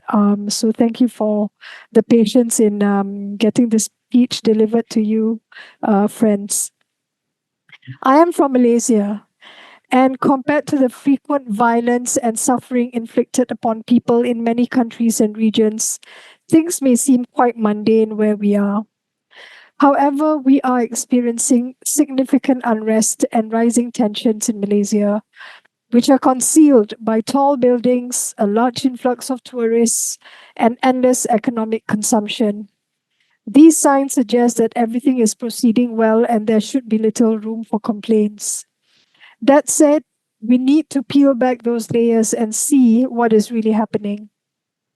Much of it, like the rest of the world, relates to the increasing intolerance of differences, a widespread sense of insecurity and distrust of those who are different from us, despite having lived side by side as citizens since independence nearly 69 years ago. The sentiment is even more severe with refugees, migrants, and stateless persons who are here only trying to survive. These sentiments and feelings are also being exploited by politicians, individuals, and groups with a keen interest in gaining or maintaining power. We are currently living in eras attempting to withstand the weight of the past. We contribute to building nations that can take pride in who we are as a people, regardless of our origins, moving away from colonial histories and leaving our mark across all spheres, politically, socially, culturally, economically, and technologically. I remember moments of possibility, excitement, wonder, and positive change. However, the actions of political parties often dampen these shared dreams we hold as a nation, leaving us to live with the remnants of what might have been. Universal and liberal values that were once embraced and upheld are now demonized and accused of being a form of hegemony that would corrupt and undermine our so called Asian values, some of which our political leaders and non state actors claim make us superior and above others. This rhetoric is not new. In fact, it has persisted for decades.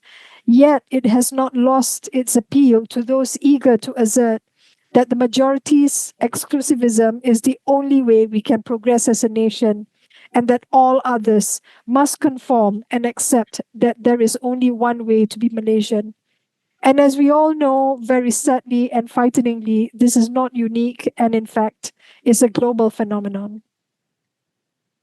Over the years of development and modernization, many gains have been achieved. One of these is the recognition of women as individuals with their own rights, equals as citizens, and therefore equal under the law.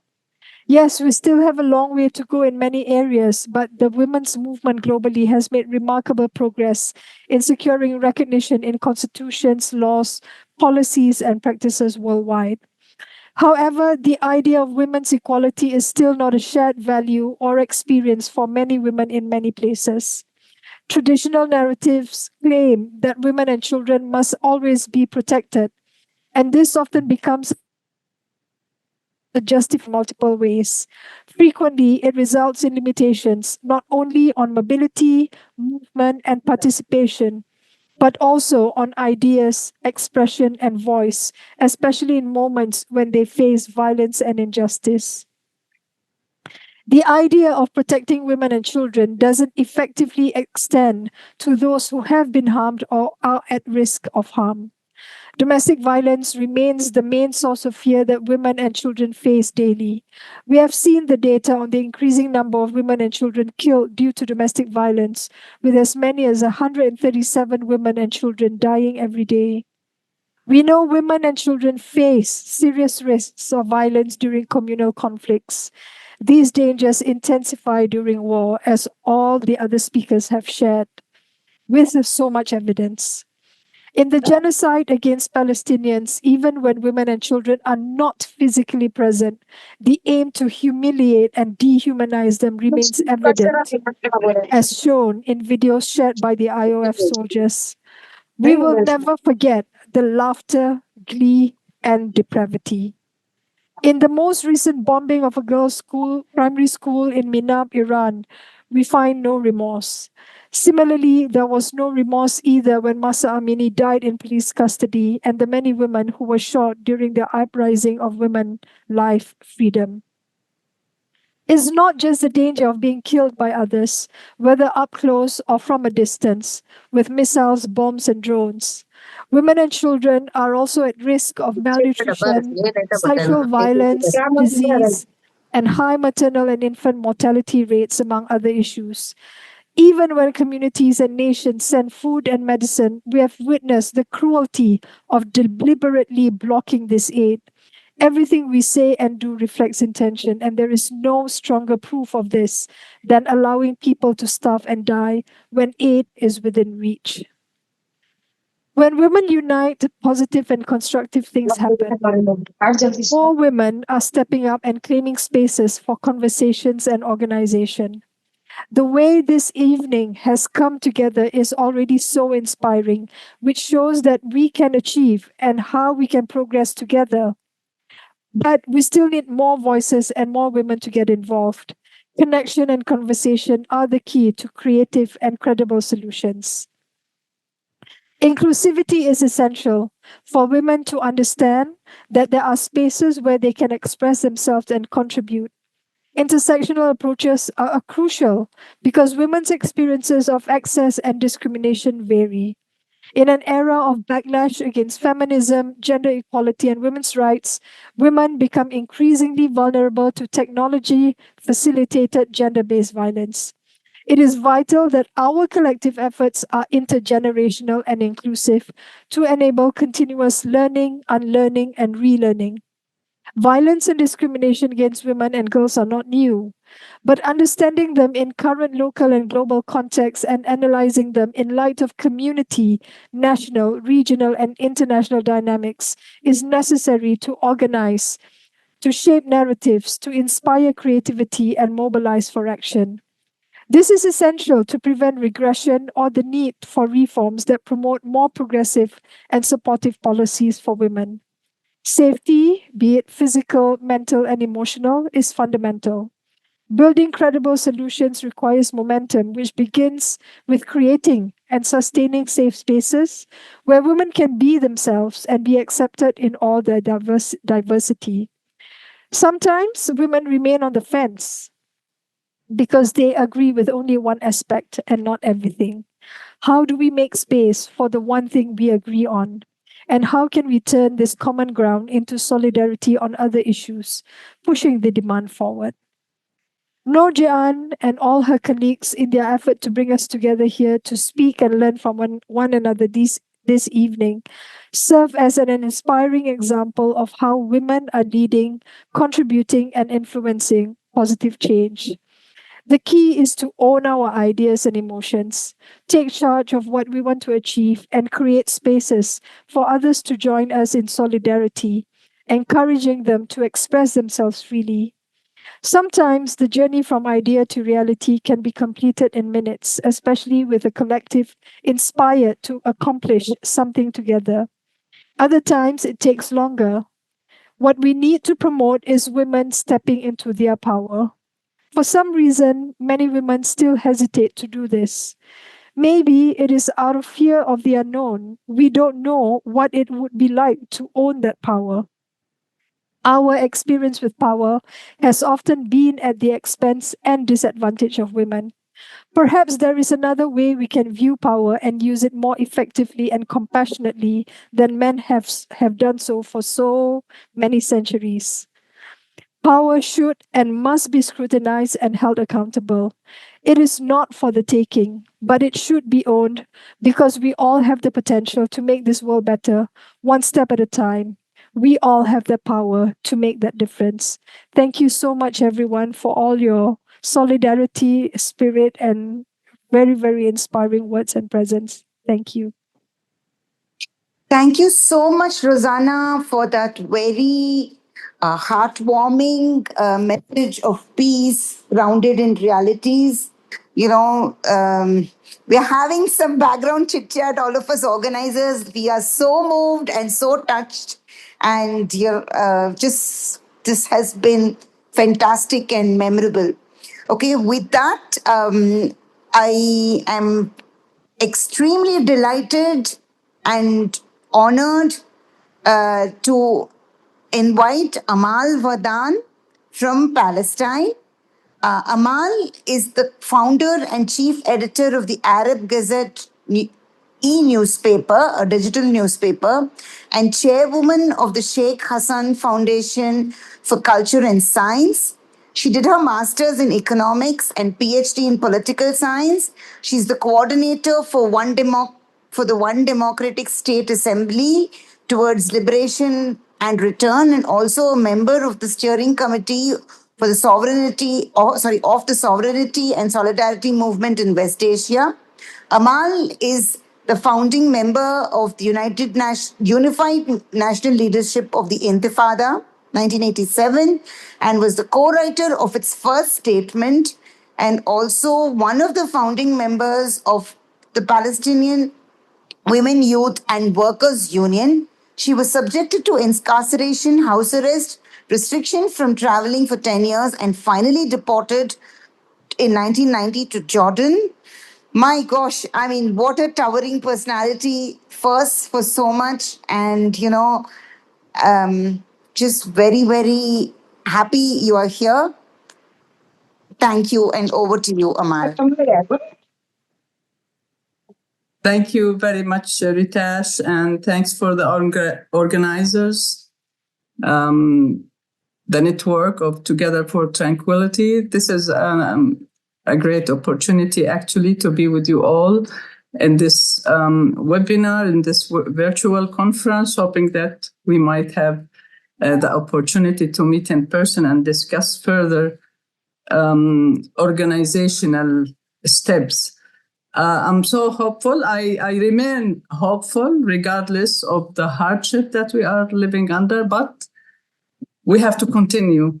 We have to continue the struggle to achieve peace and justice for all, and to preserve human rights on this globe while we are seeing all these wars happening.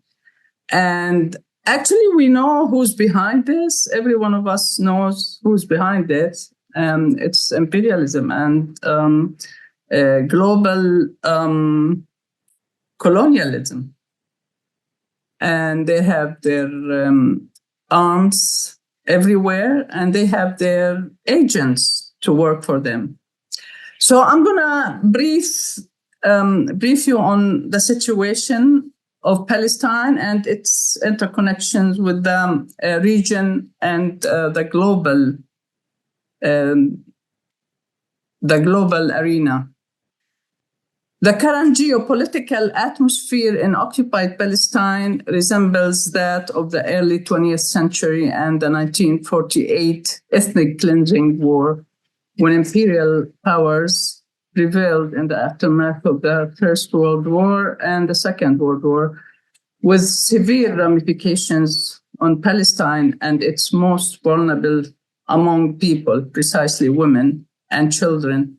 After World War I, the Prime Minister of Great Britain, Arthur Balfour, known as the Balfour Declaration, when he promised to grant the Zionist International Movement a national homeland for the Jewish people, giving the land that he doesn't own to people who doesn't belong to the area. And Palestine was put under the British occupation, they call it mandate, for 20 years, while at the same time they trained and supplied the Zionist militias with arms, including warplanes at that time. In their pursuit for liberation, independence, and justice, Palestinian women have been struggling against imperial colonial powers and Zionist immigration to Palestine, along with the Palestinian people since 1884. Now, this like over 140 years of struggling. The Zionist colonial apartheid regime is a direct product of colonialism and disintegration of the Arab world. It was fabricated as a functional entity to achieve the interest of the imperialist power at the expense of the Palestinian people and the people of the Levant. Palestinian women were subjected to fragmentation, first in the aftermath of the ethnic cleansing war of 1948, the Nakba. Then after the Six-Day War, 1967, when the Zionist colonial apartheid regime occupied the West Bank, including East Jerusalem and the Gaza Strip. The emergence of refugee camps, the United Nations Relief and Works Agency, UNRWA, and the diaspora issue. We know now there is like 7 million people living outside the borders of Palestine, while there are 7 million living in historic Palestine, which is part of it called Israel, and the rest of it is under annexation. Gaza is under siege, as we all know. Palestinian women played a distinguished role in the social, economic, and political spheres under different difficult circumstances that shaped their lives after the Nakba of 1948, which witnessed the displacement of 900,000 people after the Zionist militias destroyed 675 villages, towns, and cities. Although Palestinian women played a distinguished role in the national struggle and in building women's student labor, professional unions, and contribution to their society in the fields of education, health, agriculture, grassroots, and welfare organizations, they were deprived of proper representation in the Palestine Liberation Organization, PLO. Equipped with experience and vision accumulated during their national struggle, Palestinian women played a significant role in the first popular uprising, the Intifada, which erupted in December 7, 1987, in the aftermath of a massacre that was committed by a settler in the refugee camp of Jabalia in northern Gaza, which killed 6 martyrs, 6 workers.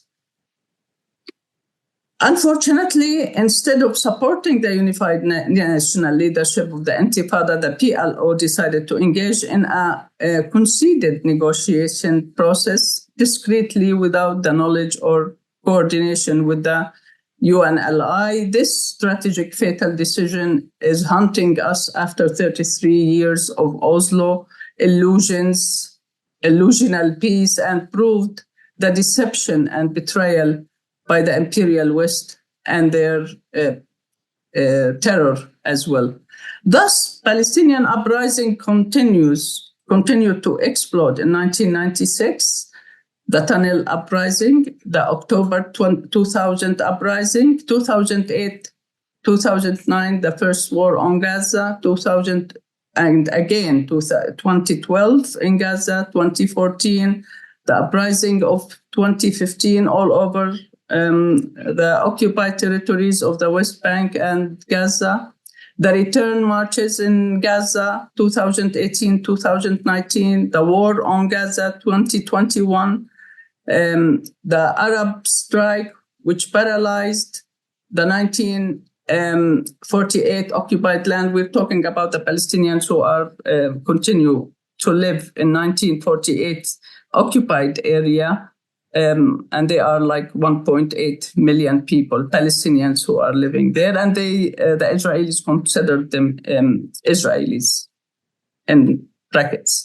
The rise of globalization and unipolar system in the 1980s continued to play a direct impact on the geopolitical system of the region, including Palestine. After the Oslo Accords, or what they call the peace agreement, under the auspices of the USA, the Zionist colonial apartheid regime advanced its Zionist project on high speed.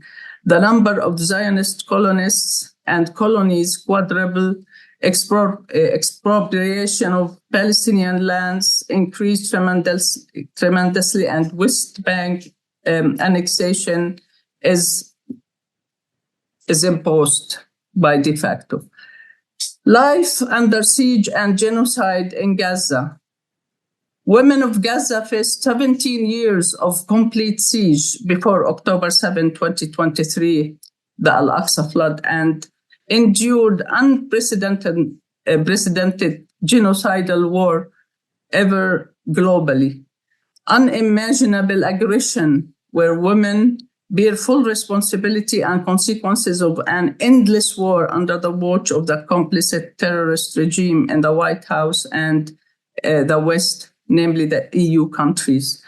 Food, water, safety for women, and managing ministerial hygiene becomes a fatal weapon. 7 out of 10 women dying in conflict globally were killed in Gaza. Life expectancy has been reduced by 30 years.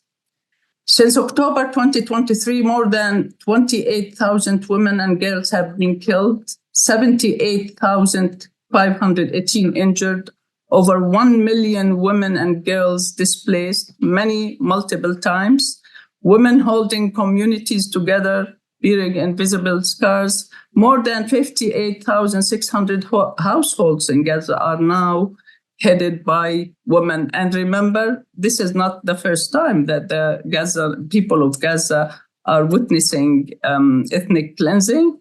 They witnessed this in 1948 when they were displaced from their villages surrounding Gaza. There are 45 villages that were destroyed and displaced, and people were pushed into Gaza, which is only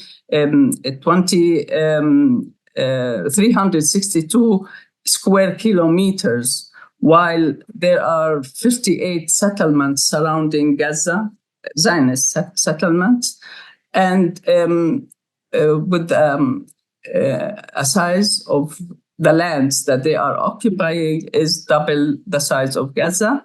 and it houses only 58,000 people. So we can see that there are 58,000 people living in these colonies surrounding Gaza, in double space of Gaza, and there are 2.3 million people living in Gaza, and many of them, the majority of them, live in 7 refugee camps.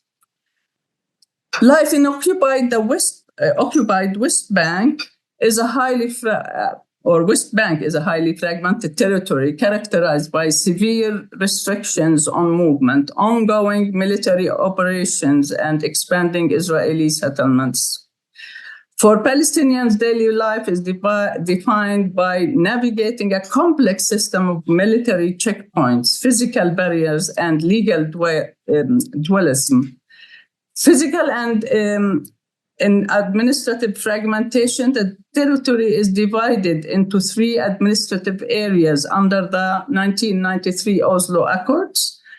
Though recent developments have shifted control, Area A, that's what they call it, 18% of the land under PA control. PA is the Palestinian Authority, which was assigned by the US and its allies. Area B is 22%, which is under civil control of the PA, but under the Israeli security control. Area C, 60%. And now the fight in the West Bank, about 60% of the size of the West Bank. And the size of the West Bank is like 10 times the size of Gaza or more. And now Palestinians are living in like 10% of the area, where the West Bank is covered by colonies.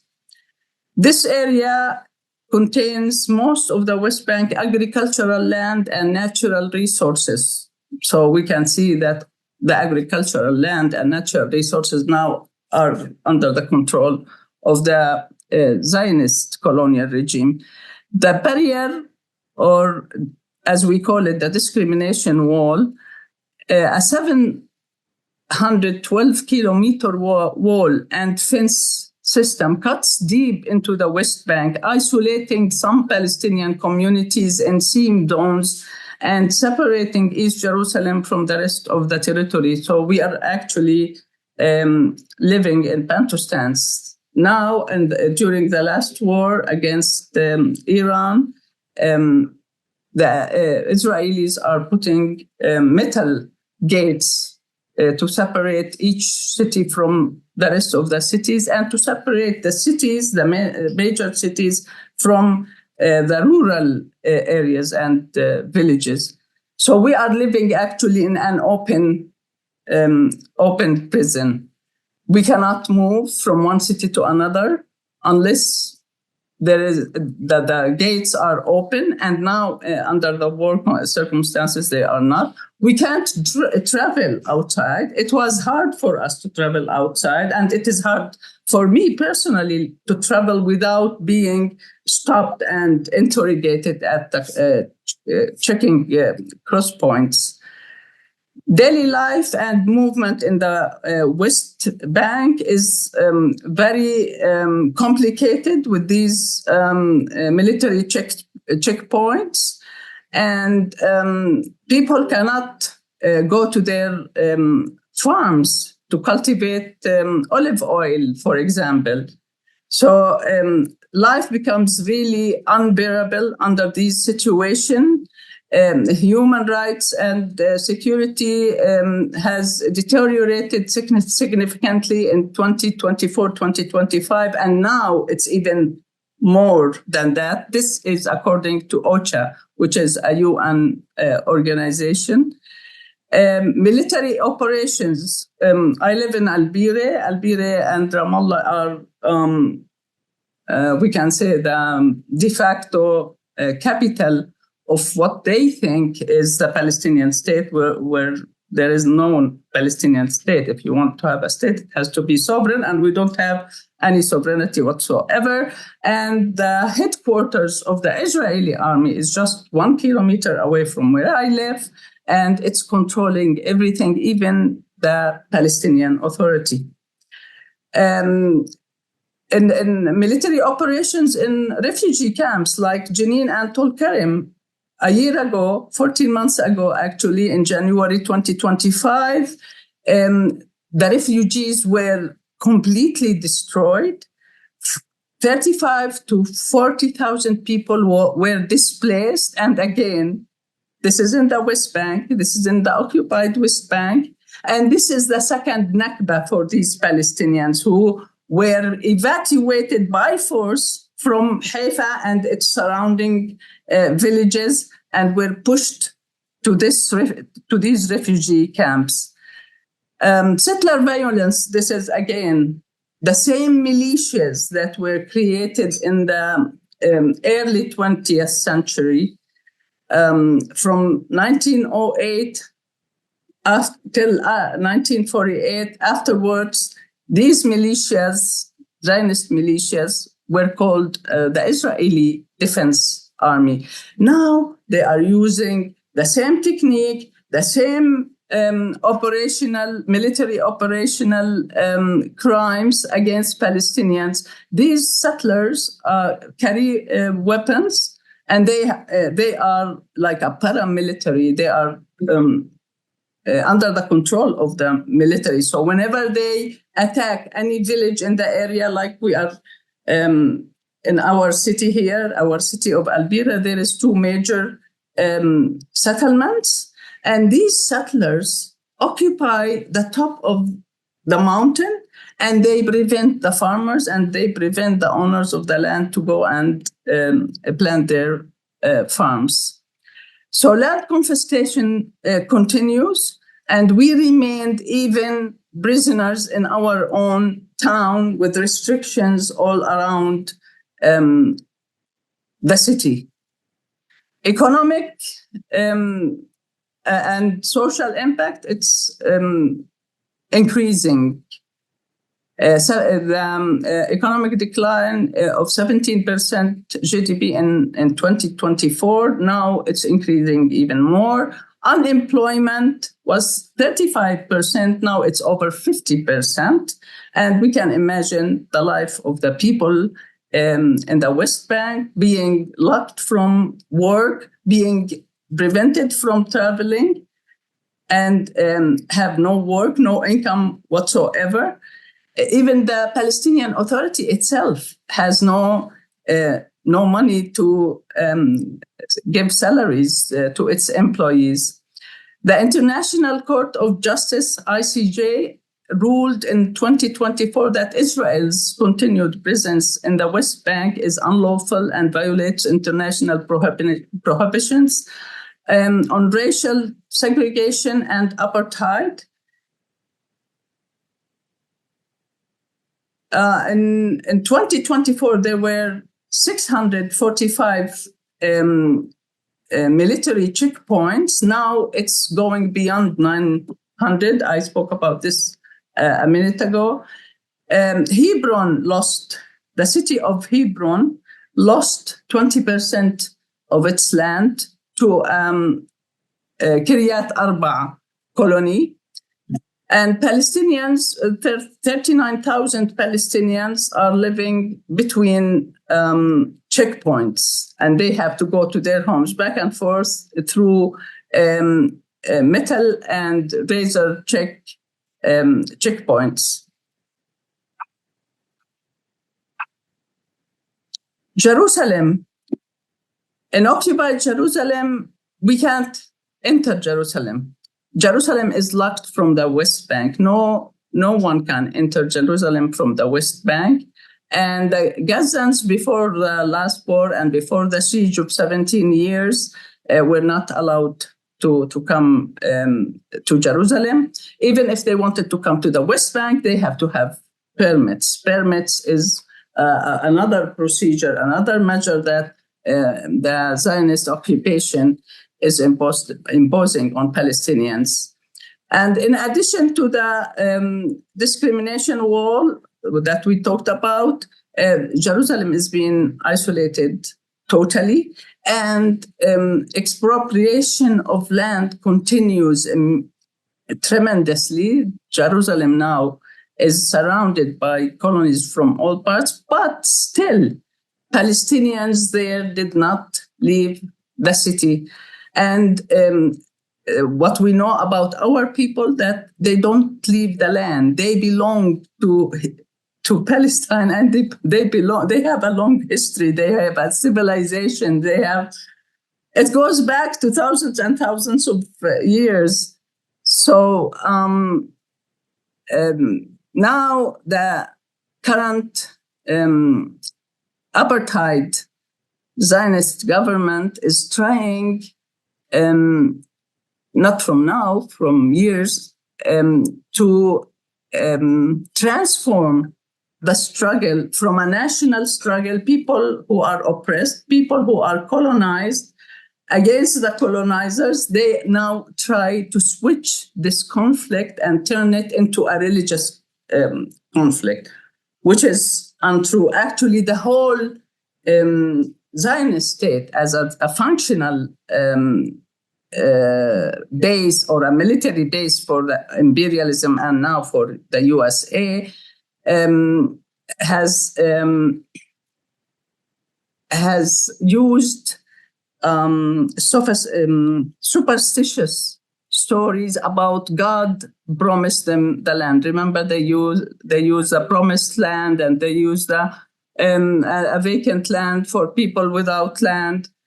They use all superstitious stories in order to first convince their own, the Jewish people, and to get compassion from the world. But after the genocide in Gaza, this whole thing has turned around, and they are losing the grounds in Western world and in the USA in particular.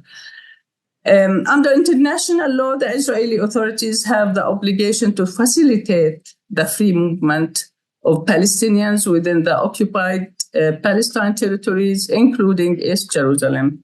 The sections of the barrier of the discrimination wall running inside the West Bank and the associate gate and permit measures are unlawful, as concluded by the International Court of Justice. So we can see that it's proven, according to international law and human rights law, that this occupation is a Rausch state, and they don't actually give any attention to the international law, to the international organizations such as the United Nations, the UNRWA, which is the UN Relief and Works agencies that work for the refugees in the West Bank, who are like exceeding 2.5 million people, are now closed in Jerusalem by force, and they are trying to destroy the rest of the refugee camps in the West Bank. This situation actually calls for an action that women can play a great role in. This, that's why I suggested that first we have to start working on an agenda to form a body, like a union, a federation of women, International Women's Federation or Women's Union all over the world, for these women organizations who are working for peace and against war, and who are working for justice and for dignity of human being everywhere. And when we have such an organization, such a federation, in the name of more than 50% of the population on Earth, we can make an effect. We can change the rules. Instead of being used, instead of being exploited, even in politics, in economics, in international organizations, we can be the shakers and movers of our power, using our power to change this climate, to prevent these countries from unlawful wars. And we have women all over the world who are siding by us, not by us as Palestinians. Of course, we have increased supporters all over the world, but as women, we have to move from, demonstrating and writing and to put a platform, an agenda that can be achieved in local, in countries where we all live, and on the global agenda. Okay, there is an emergency, the emergence of a multipolar system coming on. We have to take an action.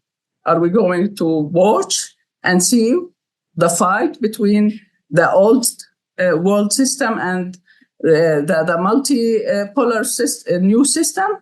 Or we need to have an action. We have to influence. We have to use our power and to use the power of other women in other parts of the world in order to make a difference.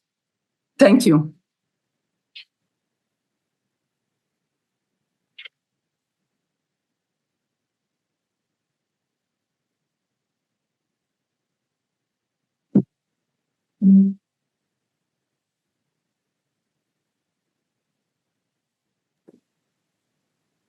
Sorry, it took me a second to unmute.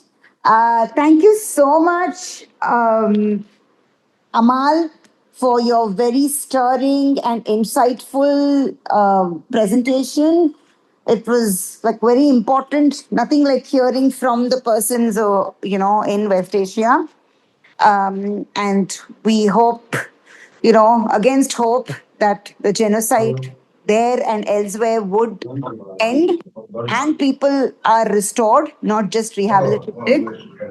So I am delighted now to pass on the baton to, my friend and colleague here, Megha Kashyap, okay, to carry on with the introductions and invitations. So, Megha is together from Tranquility Network, like all of us moderators are. She's a gender specialist, CSR and ESG leader, and a center of excellence with 18 plus years of field experience. So, welcome, Megha. Over to you, and thanks again. For the honor of inviting and introducing such illustrious workers for peace and justice everywhere. Thank you again. Thank you, Ritash. Thank you so much.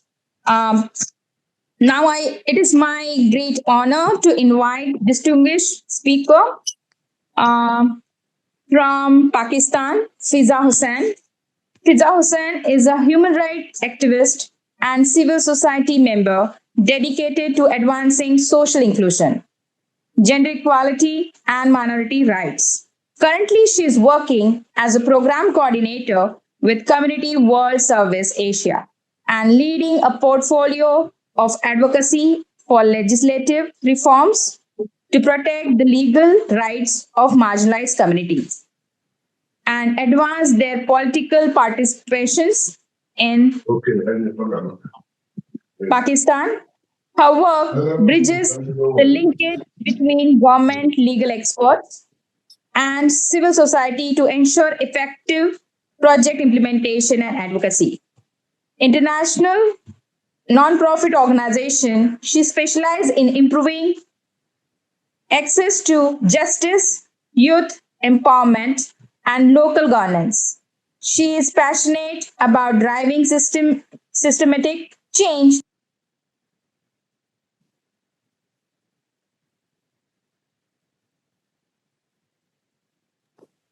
Megha got muted suddenly. Yeah, Megha. Human rights and social justice, particularly through empowering women and minority groups worldwide. So I would like to welcome once again Fiza Uh, the virtual stage is yours. Yeah, thank you very much, Megha, for introduction. And firstly, I would love to thanks Together for Tranquility for providing me an opportunity to join this important forum and to join this discussion and to contribute from my side from the South Asian context, specifically in the Pakistan context. So, when we say women, we speak not only of the gender, but the spirit of courage, compassion, and the resilience that sustains families, communities, and societies across the globe. And certainly in Pakistan, this spirit is visible in the countless ways where women continue to nurture hope even in the most difficult circumstances. So, when I talk about the geopolitical context of Pakistan, today the country exists within the complex geopolitical and social environment. And I can say that we continue to navigate different hindrances in the form of economic challenges, social inequalities, political turmoil, and the consequences of climate disasters. And in such a situation of uncertainty and unrest, if we can look into the history has repeatedly shown us the painful truth that always the marginalized group, the women and the children, especially those who are belonging to marginalized communities such as religious minorities, are often the first and the worst affected people. And in Pakistan, if we look the trend of violence against women, so it always remains a serious challenge. And it appears in many forms and manifestations, like in the form of domestic violence, early child marriage, social exclusion, and deprivation of inheritance right. And even women belong, and when we talk about the those women who belong to marginalized communities or groups such as religious minorities, the women, they face double jeopardy because of the intersection of their faith as well as their gender, which exacerbates the inequality. But violence is always not visible in a sense that it is embedded in our structures, in our, we can say, the social attitudes and legal structures that make it difficult for women to access justice. For instance, in the matter of family laws, marriage, divorce, and inheritance and guardianship aspects. So we in there are areas we can say that there are outdated colonial laws that needs an urgent reform because these are very discriminatory laws. For instance, Christian personal laws, if I can talk about, or similarly, if those laws which are passed, such as Hindu Marriage Act, they have a very weak implementation that fail to fully protect women rights. These gaps have actually left women vulnerable to insecurity, exploitation, and social stigma. Similarly, if we talk about, okay, the structural problem, also if we look at the grassroots level, women have a very limited knowledge about their legal rights, that what are their rights, right, where they have to approach if their rights are being violated. So in this scenario, if few women who are knowing about their rights, they still face many structural problems in the form of lengthy legal procedures and also the gendered bias behavior from the institutions. So, and if we look for the women from belonging to minority communities, these challenges become more serious for them. So, in the light of this all situation, addressing the structural changes actually is not only the legal necessity, but actually it is the moral responsibility for any society to seek justice and dignity for all. So, if we move ahead, like yet we are talking about different key impediments, different difficulties in the current scenario, we have also few examples, and we can say that in Pakistan, despite of all these difficulties, we are also seeing that women from historically they have consistently demonstrated extra resilience in the time of crisis. I can say whether it is a conflict, displacement, economic hardship, or natural disaster, women, mainly if we can look into these situations, women are the one who always carry the burden of sustaining the families as well as the communities.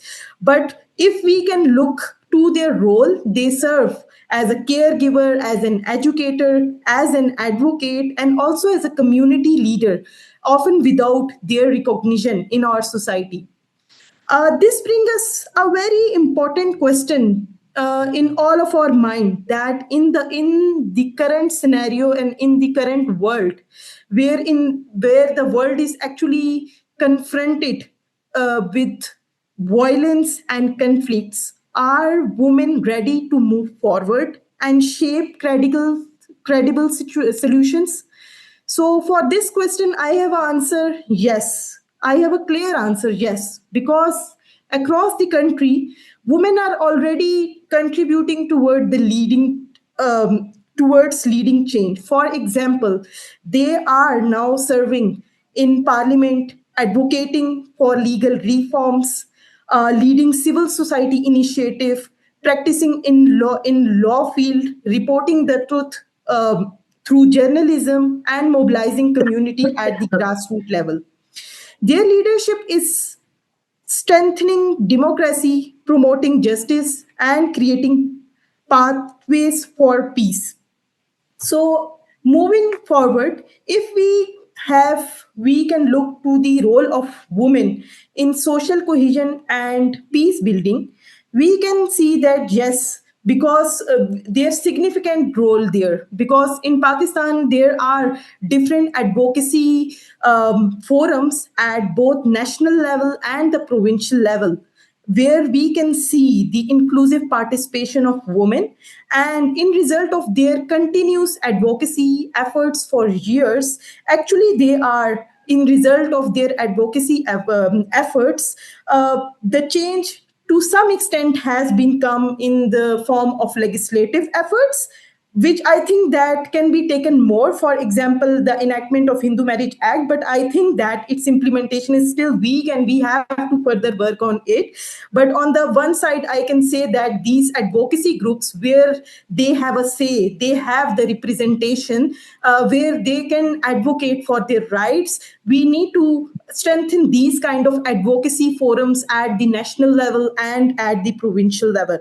Similarly, if at the grassroots level, if we can say, we can look into the context, women play a very vital role in promoting dialogue, peaceful coexisting within the communities. Their leadership helps strengthen trust and reduce social tensions. For example, women representation in community level groups, if we can say, the community level group is very small thing for us, but if you can look there, that if there is a small gathering at in the rural setting, at the village level, you can see that how these small gatherings actually provide them a forum to not only share their experiences but to also raise the voice of their community. So from those community groups, I think that the advocacy forum, they took up all those voices from community level to the national level to advocate for the rights of the women, and especially those women who belong to the different marginalized groups, and the intersection of their gender along with the other intersectional variables like the faith, the socioeconomic status, how like it exacerbates the inequality. Similarly, I would also re-emphasis on the meaningful participation and representation of women in decision-making positions. For instance, in political and legal bodies. For example, women representation in parliament and their meaningful representation in local government bodies.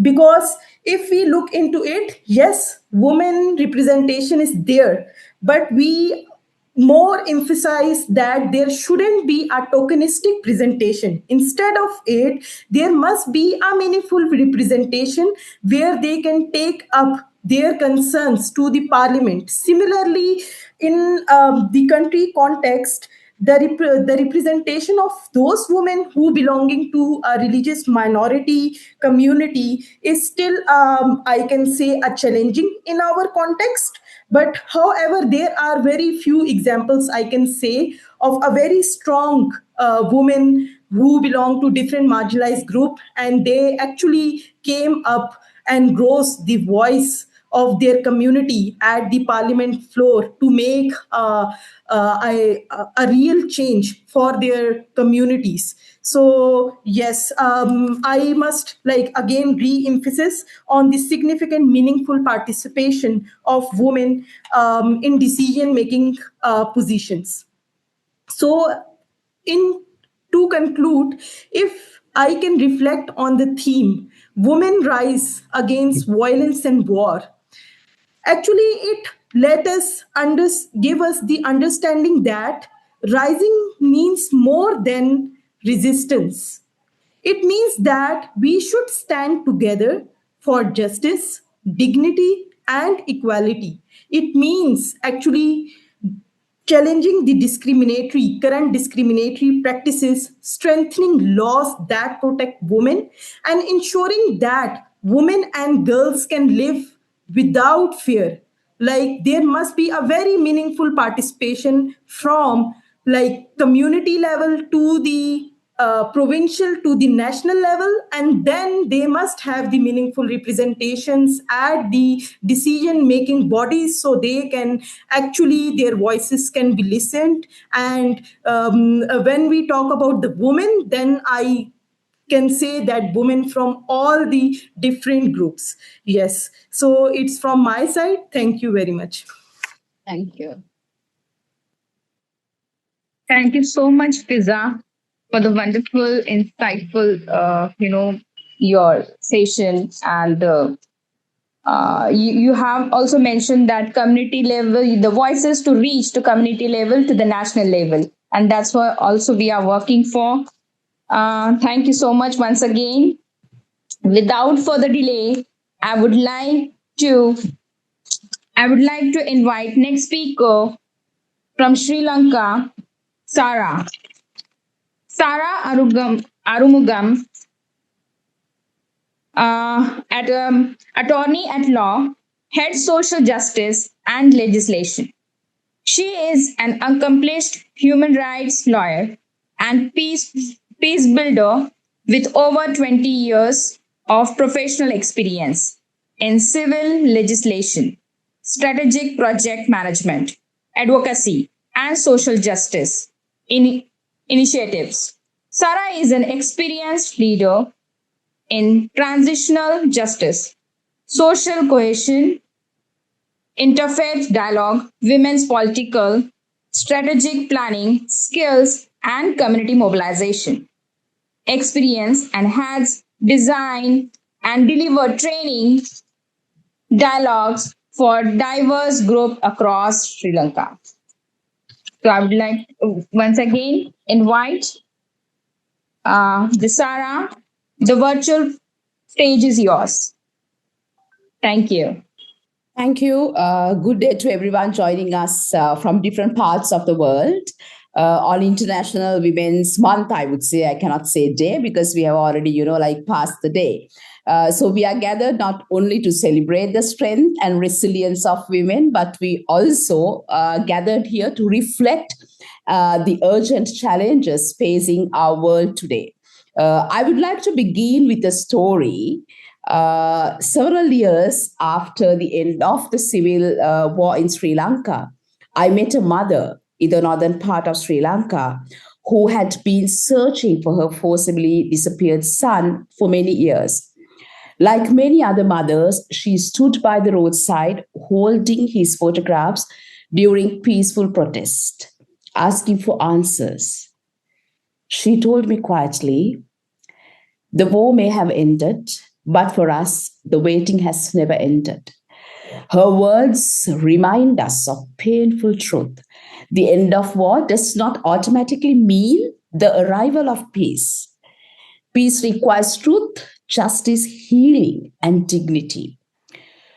Today, we are meeting at a crucial time when the world is experiencing deep, dangerous crises. Across many regions, violence, conflicts are intensifying, the humanitarian suffering is growing. From Gaza to Ukraine, from Sudan to Myanmar, millions of civilians continue to face displacement, destruction, and loss of life. In this conflict, it is rarely those who hold power or suffer the most. It is ordinary people, families, children, and communities who carry the heaviest burden. Women and children today mark up the majority of displaced people in conflict situations. Communities already pushed to the margins. Women, minority groups, indigenous people, and people with disabilities are often those who face the greatest consequences of war. War does not only destroy cities and infrastructure. War fractures the societies. It breaks the social fabric, breaks trust between communities, and leaves deep scars and wounds that last for generations. But global wars does not only affect the countries where the fighting is taking place.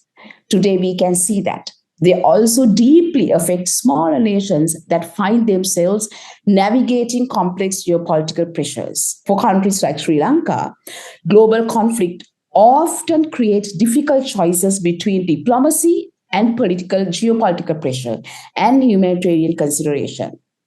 If you know, recently we witnessed such a moment when an Iranian vessel approached Sri Lankan waters during a period of heightened regional tensions. The country faced a difficult dilemma about whether to allow the ship to enter its ports, or while balancing competing pressures from different global powers. So situations like this reveal the complex realities smaller nations often face. Decisions not only always simply political or humanitarian, they are shaped by a global system where power dynamics influence choices. This is part of broader geopolitical reality. Many countries experience a world where too often the big fish eat the small fish. There is also another dimension to how global conflict affect countries like Sri Lanka right now, because millions of Sri Lankan citizens work overseas, particularly in the Middle East. Many of them are women who leave their homes to support their families and contribute significantly to the national economy. So when conflicts and tensions escalate in the Middle East, it creates uncertainty and fears of these workers and their families back home. Their safety, their livelihood, and the stability of communities that depend on them are directly affected by wars and political tensions that did not create and cannot control by them. This reminds us that wars are never confined to borders. That is why we cannot keep quiet. That is why we come together today, even as a group of women from different countries.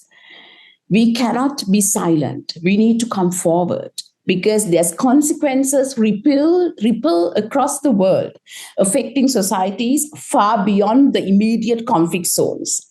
The experience of Sri Lanka also teaches us another important lesson.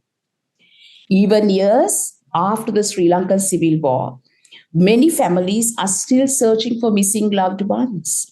Many households in conflict-affected regions are now headed by women who lost partners during the war. These women carry enormous responsibilities. Their courage reminds us that sustainable peace cannot exist without justice and reconciliation. Yet, even in the midst of the conflict and hardship, we also see powerful examples of hope and transformation. Across many conflict regions, we are witnessing inspiring examples of alternative political visions. Women in Kurdish political movements, after more than 3 decades of struggle, have entrusted that women are now central to political leadership. We just heard that from our sister, Niloufar. Their experience demonstrates a powerful truth. When women occupy half of the political space, politics itself begins to change. In a region that stretches across borders from Iran, Turkey, Iraq, and Syria, there is a growing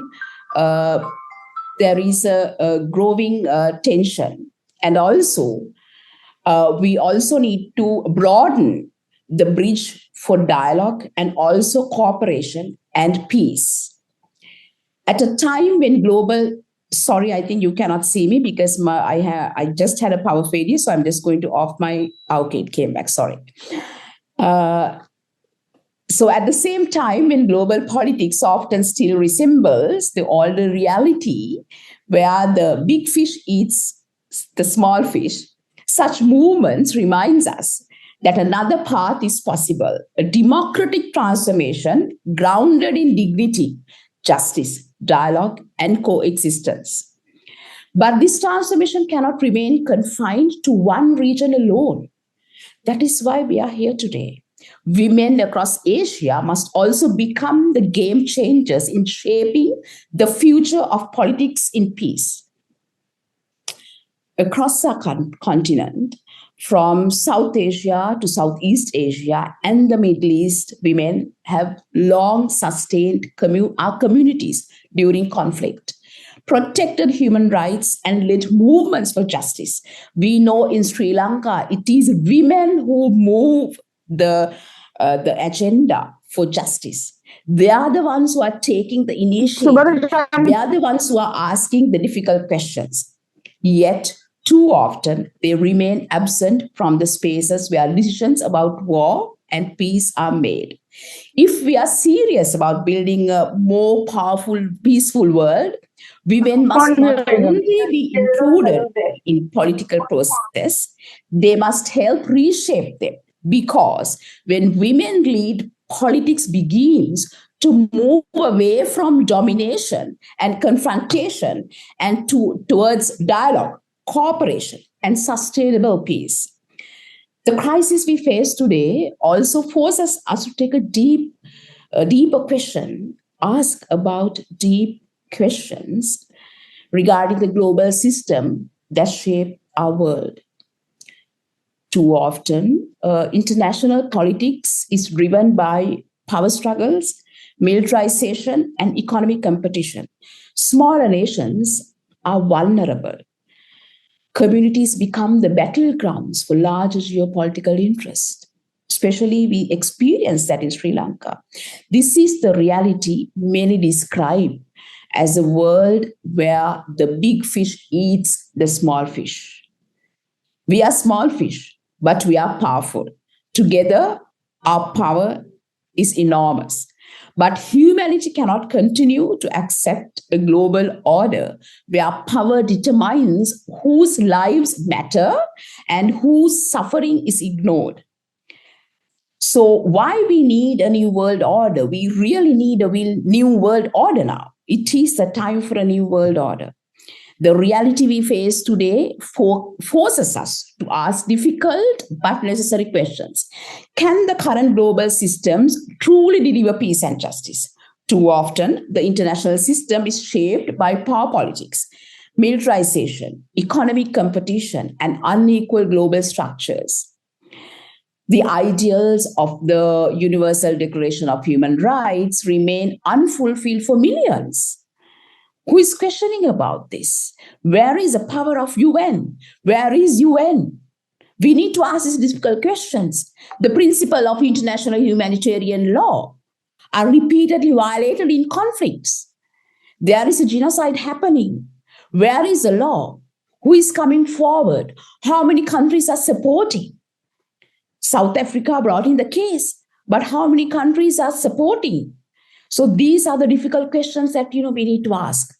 What we urgently need is a new global order, not one that is based on domination, militarization, and geopolitical rivalry, but one rooted in justice, equality, sustainability, and shared humanity. A world order where peace is not an afterthought, but the foundation of global cooperation. This is why voices from civil society and grassroots movements must continue to speak clearly and courageously. This is why this kind of, coming together, trying to navigate through these difficult times, how women can come together. The speaker before me also was highlighting that the importance of solidarity, building women's federations, bringing women together. It's very important. That only gives us the courage. Our message today is simple and uncompromising. That is no war, no violence, no genocide. We reject systems that place power, profit, and supremacy above people and the planet. We reject the weaponization of food and water. We reject violence against women's bodies as a tool of conflict control. Instead, we call on leaders and institutions everywhere to invest in peace building, justice, equality, and human dignity. On this International Women's Month, let's stand together across borders, cultures, and identities to affirm a shared vision. A world where diversity is respected rather than feared. A world where justice replaces impunity, because the future of humanity cannot be built on war. It is evident we are witnessing it. It must be built on compassion, dignity, equality, and collective responsibility. And I also want to again reiterate that peace cannot be negotiated only in conference rooms. It must be built in communities led by women, defended by civil society, and grounded in justice for all. Thank you so much. I'm sorry, my power went off. I couldn't, even interrupt that. I just continued my intervention. I hope that everyone enjoyed my presentation. Thank you so much, and thank you for this opportunity. Thank you. Thank you so much. Thank you so much, Sarah. It was wonderful to hear your thought on this, and especially concluded in such a way, big fish eats small fish. So amazing. Thank you so much. More power to you. So without getting a delay, now it is my great honor to invite distinguished speaker from Ukraine, Anna Budenia. Anna Budenia is Ukrainian humanitarian and gender specialist with extensive experience in women's rights, Roma inclusion, and community-based protection in conflict settings. She works with Roma-led and local civil society organizations, focusing on gender-based violence prevention, safeguarding monitoring, and ethical humanitarian response. Anna has worked with UN agencies and international partners with advocates for women's leadership and inclusive community-driven solutions during war and displacement. Anna, we are eagerly waiting for you for your speech. The virtual stage is yours. Thank you very much. Over to you. Hello, dear colleagues, dear friends, distinguished participants from around the world. First of all, I would like to sincerely thank the organizers of this initiative and the Unity Together for Peace network for bringing us together today. This space is important because in times when the world often seems divided by conflict, fear, and discrimination, initiatives like this remind us that solidarity across borders is still possible. Today, on the occasion of International Women's Day, we are not only celebrating women, we are recognizing their strength, their resilience, and their role in building peace, justice, and dignity for our communities. I'm speaking today on behalf of Romani Zbora, a Roma-led civil society organization from Ukraine. For more than 20 years, our organization has been working with Roma communities, women, young children, older people, and other vulnerable groups. Our mission is to protect human rights, support communities facing discrimination, and strengthen the voices of those who are too often unheard. But today I'm speaking not only as a representative of an organization, I'm also speaking as someone from a country that has been living through a full-scale war for more than 4 years. War changed everything. It destroys homes, separates families, creates fear, trauma, and uncertainty. But war does not affect everyone equally. Those who were already marginalized become even more vulnerable. And among those communities are Roma people. Roma are one of the most discriminated ethnic groups in Europe and in many parts of the world. For centuries, Roma people have lived without a nation state of their own. We have experienced persecution, exclusion, displacement, and discrimination across generations. Yet, despite all this, Roma communities have continued to preserve their cultural dignity and humanity. Roma people have never been a people of war. Our history has not taught us how to conquer others. Our history has taught us how to survive. And within Roma communities, Roma women face even deeper layers of discrimination as women, as Roma, and often as a member of marginalized social groups.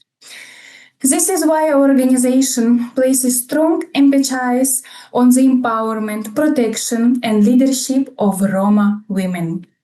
But the war in Ukraine has made these challenges even more severe. Today, many Roma families have experienced displacement, occupation, loss of homes, and deep trauma. Our organization works directly with Roma communities who have lived through occupation and conflict. We work with families who have lost everything. We work with women who have experienced violence and trauma during the conflict, including gender-based violence, also including sexual violence-related conflict. We provide humanitarian assistance, psychological support, legal aid, and protection services for the most vulnerable. Because war does not only take place on the battlefield. War also enters homes, war enters communities. And very often, women and girls carry the deepest consequences of conflict. That is why the role of women in peace building is so essential. Women are not only victims of conflict. Women are leaders of resilience. Women are protectors of communities. Women are builders of peace. And we see this every day in Ukraine. Women are volunteering, organizing humanitarian aid, supporting displaced families, defending human rights, and helping communities survive even in the darkest moments. Among these women are Roma women, strong, courageous, often invisible to the outside world. Yes, essential to survival of their communities. That is why global solidarity is so important. Peace cannot be built only by governments or political institutions. Peace is also built by communities, by grassroots organizations, by women, by activists who refuse to remain silent in the face of injustice. Today, from Ukraine, from a Roma organization, from a community that has known discrimination and resilience for centuries, we want to say this clearly. Peace without justice is fragile. Peace without equality is incomplete. And peace without women is impossible. We don't want a world where marginalized communities must wait for dignity. We want a world where every woman is safe, where community is respected, and every human being is treated with dignity. At NGO Romani Zbora, we believe that peace begins with respect for human dignity. Peace begins with discrimination when discrimination is challenged. Peace begins when women's voices are heard. Peace begins when the most marginalized are no longer pushed to the margins. Today we stand in solidarity with women across the world, women who resist violence, women who defend human rights, women who rebuild communities after conflict. Let us remember, peace is not silence in the face of injustice. Peace is the courage to defend humanity. Dignity is not charity, dignity is a right. And when marginalized women rise, humanity rises with them. Thank you for your solidarity. Thank you for standing together for peace, dignity, and equality. Thank you. Thank you for that. I think now we are virtually coming to the close of this evening's talk. We've had very, very enriching talks from 13 very strong, inspirational women from those 13 countries. I think there's been a lot of, excitement and enthusiasm amongst all of us. We'll keep it growing, and I'm sure this movement is going to spread far and wide, and we need it because that is the need of the hour. So I wouldn't want to go any further. I hope all of you all have enjoyed the speakers' inputs, and we will continue to stay in touch with each other. So I now would request Noor Jahan, who is the co-founder of the organization is known as Bharatiya Muslim Mahila Andolan, which literally means Indian Muslim Women's Movement. So she will have the pleasure of extending the vote of thanks. So Noor Jahan, it's over to you, please. Thank you, Asha. I would like to begin to give my gratitude to all those people who are still there. We've really overshot our time, but we have a sizable number of people who are with us, and thank you so much for that, for inspiring us and for being with us. It just shows that this webinar has been so timely, and all of us really are looking forward to being with each other and talking about these issues and the urgency of it. Of course, gratitude to all the speakers, amazing experiences, amazing work that they have been doing in some very, very difficult situations that they are in.